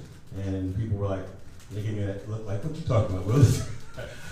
I was like, well, actually, it's not actually called same-day voter registration. It's called conditional voter registration.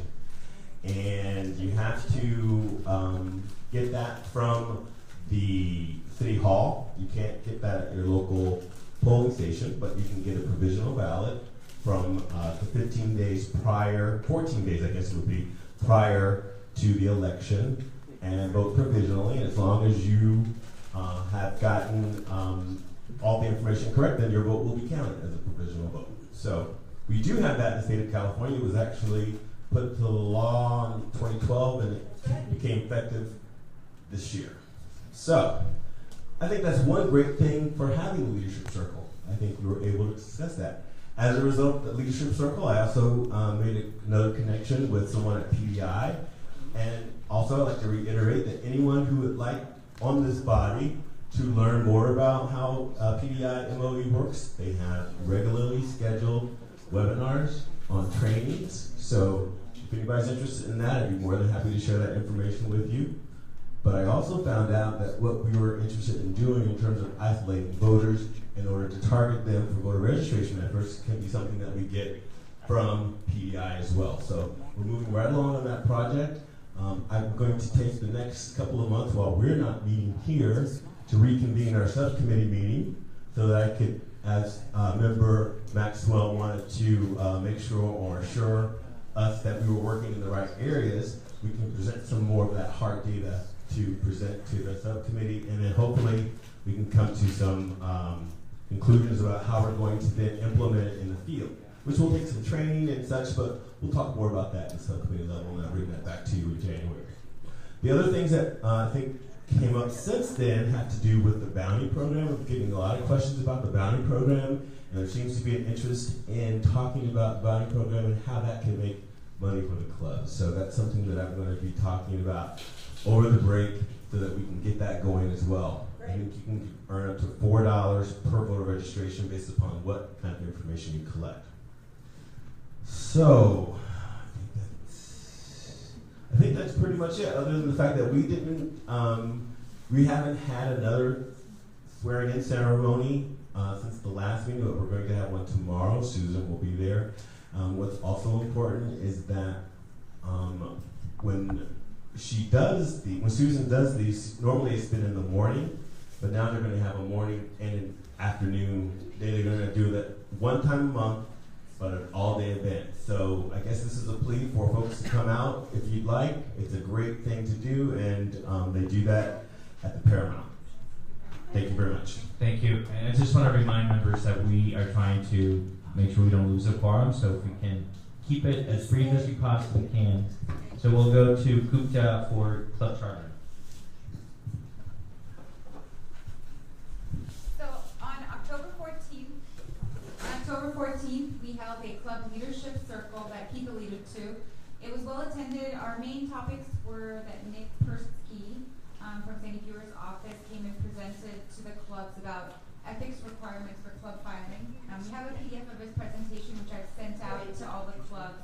So if anybody has any, still needs it, just reach out to me afterwards, I can send it to you, but all the club leadership should have received that. Keith also gave us a nice voter registration presentation. And then we had a pretty robust discussion about the pros and cons of an endorsement palooza. Essentially what that means is bringing all the candidates to one place and the DCCC kind of coordinating it so that, you know, each clubs and the candidates are all in one place. And so we pick sort of doing 2 events, one on the east side, one on the west side, where rather than candidates having to sort of go all over town to different meetings with different clubs and to determine for endorsements. There was a lot of pros and cons. The general sentiment did seem to be against doing a sort of event. I think when it was done a couple of years ago, there were some issues about it not being well organized and about decreased club membership attendance, especially for geographically based clubs.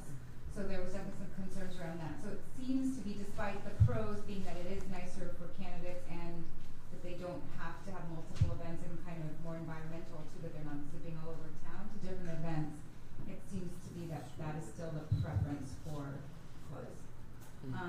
I think maybe we'll do a little Survey Monkey just to kind of make sure that we get input from all of the clubs, and we'll send that out. And our next leadership circle will be early in the new year, January, February, date TBD. And I will let you know.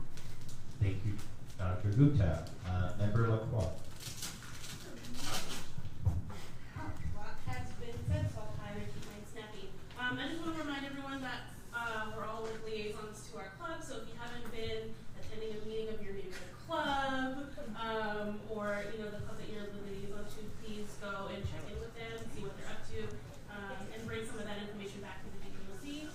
Also, I'll be working with my lovely friend Keith here and Adam to come up with a time for the Outreach and Voter Registration Committee to meet. I know there's some other committees that have been well underway, and I think we should just get together sometime soon and discuss things like, DCCC's flag now that we have some money in our accounts, and a program for voter education, including and highlighting the governor's forum that we have planned.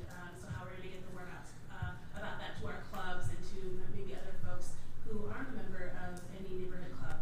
But we definitely want them involved and want them to show up. So with that, I will keep my nice and short and pass it back to Chair Campos. Thank you very much for your great work. To our fabulous treasurer, Member Alexander. Thank you. All right, so I'll go through this. If you have questions, let me know. Federal Committee cash on hand, $1,435.64. I presume that means that our $12 grand hasn't been deposited yet. And the PEX card that you see, that's a prepaid credit card for $908.66. The State Committee cash on hand has $93,580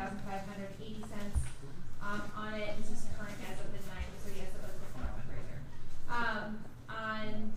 You can see the the federal accounts and the state accounts on the second page as of 9:30. You have our budget up to date, line by line. Office expense, $1,629. I don't think that, I'm trying to look, okay. I'm looking through this to see if there's anything to highlight that was different from last time. Why did I just say questions if people have specific questions about this? Because I don't want to run through the entire budget. I feel disrespectful that we're not giving you the time you deserve on this report. So where are we? On the profit loss sheet. But if you have questions on either of the 2 sheets before, which is the federal and state cash on hand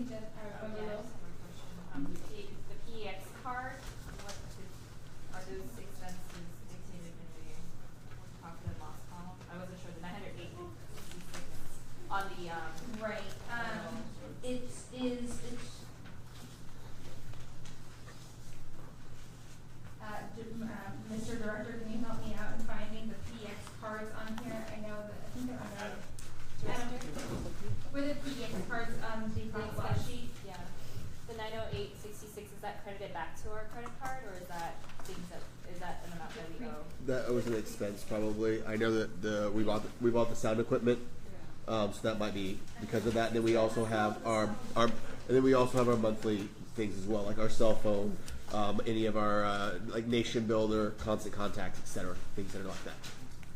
I think it's used to pay for items that are listed here specifically. And then one more question, sorry. The bank fee total for $379. What is the bank fee that we're getting charged? I think that, from my understanding, the accounts have said that it's an inevitable fee, just the way that we're structured. There's always going to be bank fees with that. So it was much higher over at Wells Fargo. We got a much lower rate when we moved over to a different bank. Thank you. Member Shea? Thank you, Chair. Just a quick question. Am I missing a monthly statement, income statement, or is there not one included in this month's tax filing? Monthly income statement. I have a year-to-date. It looks like a year-to-date income statement. Am I not, Adam? Yeah. You know? I think just three. There are 3 items. Okay, so it looks like we have everything we need except for the monthly income statement that shows. And I know you can just push a button and generate that. Okay. But that would be great to see, prior month ending in our packets as well as the packets. But otherwise, it looks fantastic. Okay, we'll make that happen. Anything else? So we now have a report from committees. Bylaws? Okay, the bylaws committee, we have a meeting scheduled, I think it's for, Sunday, November 5th at 9:30 in the morning. And, it's at my house, but I think it might be moved to the office. Okay. So We'll keep you posted on the location, Yeah. but it's November 5th at 9:30. right. We might move it to the office. Great. Communications, Member Galana. So the Communications Committee has been meeting. We are really trying to expand and enhance the party's external communications to San Francisco Democrats. We're excited that we're live streaming tonight's meeting. Thank you, Kelly and Director Mayes, for making that happen. And we also we launched our first monthly newsletter last week, which we are going to continue. So we'll be sending out a monthly newsletter for the party. We'll also be trying to grow our social media presence and doing more on social media with the campaign also that David mentioned before. And just the big thing I wanted to note is that the community survey that we talked about last month is going to be going live very soon. And so we are going to be spreading that out through all of our communications channels, and our ask is for all of the members to also share that survey out with your networks. It's an online survey. It's available in English, Chinese, and Spanish. We also have some hard copies here with us tonight. If you feel so inclined, you can fill one out. We will provide hard copies to Democratic clubs or members who would like to have the physical copies as well. And the survey will be open until December 31st. So we're opening up for 2 months and really hoping for great participation with the survey. And our next meeting of the Communications Committee, if you'd like to join us, is Tuesday, November 7th at 6 p.m. At the party's office at 100 Broadway. And can we just give Peter a big round of applause for the newsletter? It's the first newsletter we've had in a while. And on that note, we will be asking each and every one of us to write a column or something for the newsletter on whatever topic you'd like. So I would encourage, if there are any volunteers, please let Peter know for the next newsletter that comes out. Member Gupta. Sorry, along those lines too, one other thing that came out of the leadership circle as well is that we're going to be creating a club corner for the newsletter. That'll be starting in the January 2018 newsletter. We had clubs sign up for it too, so that sign-up sheet has been disseminated to the clubs too, and so just to highlight activities that you have done or an upcoming event or just anything. Member Baraka. I would just like to ask a quick question regarding the survey. Member Spear mentioned something about possibly getting out so there's more objective people filling it out, not just kind of like art little inner circles. Is there any part of that that might be able to get implemented as a part of this survey? You know, for this one, we're going for more kind of organic outreach and pushing out through our channels and through the Democratic clubs. I think this is our first kind of pilot survey. That's kind of what we're planning to do with this one. We can, I think about in the future doing maybe one that is where we invest more funds into doing something like a poll or a more formal kind of scientific even survey. That would be something that maybe we could think about doing in future years and dedicating resource to. But this is really kind of low budget way of just trying to get some feedback from San Francisco Democrats on the party itself. So definitely collaborating with you and with Outreach Leah and Outreach 2 to further disseminate it would be ideal. And then we also, we have print copies, but in the sake of expediency, we're promoting the online version most because the print copies will have to be inputted, of course. We can move on to. And I totally get that. I totally understand. I just think that in survey research, you learn that the more people that you can get that's more random, you're going to have a more reliable survey. That's all. Can we move on to endorsements? Member Love. Thank you.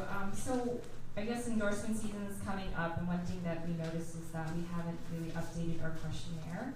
And so in the packet, there is a questionnaire that has been used in the past, many of which pertain to propositions or position items that were relevant to that year, so we thought it would be nice to do something new. And one of the things that we were considering is perhaps asking some policy-based questions that are based off of the California Democratic Party's official platform. So that's something that we wanted to consider. And perhaps also going, I know this is more work, but it's something that we've been thinking about, is perhaps making questionnaires for different offices, one for state, one for local, like the supervisor's races, and maybe for city college or school boards. And some of the questions that we might want to ask may be specific to the office that the candidates would like to seek. So that's what we would like to consider, and we have a timeline. I think we have a meeting that we'd like to propose for Friday, November 10th at 6 p.m. We would love to get as much feedback as possible, and one of the things that I want to do is also make sure that we're reaching out to folks that did the endorsement process in previous years so that we have some institutional knowledge of what works best. And thank you, Member Gupta, for sharing the information from the leadership circle about the, what's it called, the endorsement palooza. Because that was something that I was getting some mixed messages from too. Some people were really interested, and maybe the clubs might have a better way we can do that. So we'd love to explore that more. I'm going to hand this off to Member or Co-Chair Shay to see if there's anything else you want to add. Yeah, so only a couple other things that were at the endorsements committee. We're also looking at putting together as like a schedule or a calendar of kind of what are upcoming dates, when do we need to, kind of figure out when these should be disseminated, propose dates to this body about when we're going to do the interviews and all that kind of stuff. So that's something that will also get discussed in committee. Another thing that came out of bylaws, there were a number of requested bylaws amendments that related directly to endorsements, and so the endorsements committee will also be looking at those, and specifically they were syncing. There are some inconsistencies between the PPM and the bylaws on endorsement guidelines, so just syncing the two, which would be something that we would bring here. Also, there was a request to review the ranked choice procedures, because the last time we went through that, it was confusing. It wasn't clear if that confusion was because the process is bad or whether we interpreted it incorrectly. So that's something that the committee will also have to look at and sort of do some test runs to figure out, is what is in our bylaws, does it actually make sense, or do we need to fix it so that it makes sense in ranked choice endorsements? And as part of that, it would be developing a new tally sheet. Currently, the only tally sheet we have just has our names, and it's not really designed for to record like ranked choice races. So we'll have to, through committee, propose a new design that works and isn't too confusing and isn't too huge. Right. So those are the things that came out of the bylaws committee that the endorsements committee will also look at. thank you, both of you. I know it's been a lot of work, so please make sure you provide your feedback and you can be at the meeting on the 10th. Now we'll hear from our executive director, and I can tell you that Adam has been working a lot, and there's so much going on, and we have certainly been keeping him quite busy. So, can you give him the mic? And again, Adam, thank you for all your great work. Sure. I'm going to be very brief tonight. I know that there's been a lot of work. I know that you've heard a lot of dates for committee stuff, so I'm going to send this out to the larger committee about when all these committees are meeting. I do want to underscore that all of the DCCC members were put into committees that are working committees. I'm going to ask our tech guru that we have connections with at the office to kind of make individual listservs. So there's going to be targeted emails to individuals that are all on this committee, so you all can communicate outside of the larger body. So there is an overlap and there is an confusion around that. I do want to do a big thank you to Kelly Groth to get all of our live streaming going tonight. I would not understand this without her. And then in terms of the microphones tonight, I also want to give a big thanks to member Francis Shea to make sure that we purchased all of this correctly and that people can hear us. I think that's very important as a democratic value. I am going to be calling all the SFDCCC members about state party business. As you all know, there's a pre-endorsement meeting in January. There are also endorsements in February. So I'm going to be calling all of you to see if you all are going to be attending or if you need a proxy name for you, and we can have that individual discussion at a later point. I'm going to go ahead and pass the mic over to our lovely chair, our director at the state party.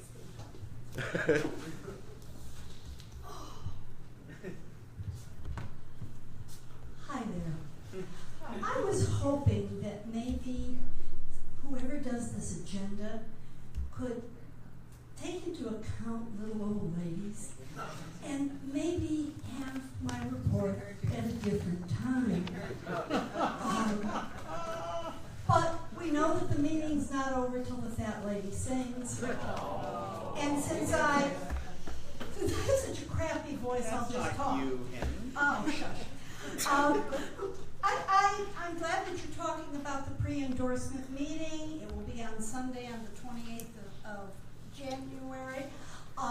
Basically, there are no proxies. You're going to be getting your thing. If you don't want to come to the meeting, then you have to get your ballot in, and there are lots of ways to do it. You'll get all that information. I do want to just use my time today in a little bit of a history lesson. Way long time ago, before any of you were around, there was no Social Security. And so there was a president named Franklin Delano Roosevelt, and he went to a woman because he knew women got things done. And he said to Frances Perkins, do something. And she wrote the Social Security Act. And then what he said to her is, thank you, but now you've got to make us do it. And that is our job, to make our representatives do it. I always tell people, if you want something passed, you've got to call your legislator and say, please vote yes on this bill, vote no on this bill. It is extremely important. And when I asked Jackie Spear, we know you're going to vote right, Jackie. Do we have to call you? You know what Jackie says? You have to call me. When I asked Pelosi, do you need us to call you? She says, you have to call me. So she can get up and say, I, over the past week, have had 2,000 people call me and say that I have to vote for the ACA. It's the most important thing that I'm voting for today. I want you to know, when Frances Perkins was told, you have to make me do it, and you have to make Congress do it, she made this quote that is very important. In America, public opinion is the leader, and you are the leaders with your public opinion. I just want you to know that. This is important to the Democratic Party. We have to talk, and we have to demand of our elected leaders that they do what is important to us. And as party leaders here, I will keep coming to you, and I will keep making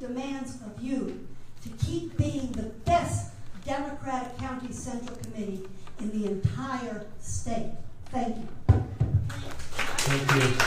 So, just for future reference and future agendas, I will be asking that we move the reports to an earlier portion of the agenda. I think that a lot of times people don't realize all the things that are happening, and to also accommodate other folks who will be making that happen. You have a question? Right, Kenny, there's an executive board meeting November 15th to 17th? Yes, and the executive board meeting is a wonderful meeting because it's in Millbrae, it's at the Westin. You don't have to spend the night there, you can just stay late. If you drink a lot, let me drive you home because I don't drink. You wouldn't like to see me drink. And it will be a very important meeting, and we will be having a lot of good speakers, but it really is a time that if you are a member of a club, tell those club people to show up. They get to go to almost everything. Even if you don't want to pay the $40 to get yourself a little badge, you can still go to the caucus meetings and the parties at night. But we really need to have a lot of us there. So, yes, thank you for reminding me. Thank you very much for Regional Director for her great work. Item 12, new business. Any new business? Yes, Member Gupta. No.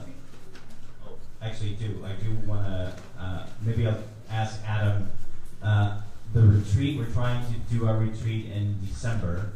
Are there specific dates, Adam, that we're looking at? Let me look. Let me pull up the calendar. Yeah, it's no longer November. No longer November. So do you want to add anything else while Adam finds the date? So, in the spirit of job security as an OBGYN and reproductive justice, which is the, for those of you who don't know the term, it's the right to parent, the right to not parent, to have children, not have children, or parent the ones that you do decide to have. The DCCC wanted to just recognize and celebrate baby Elizabeth. And, baby Jen.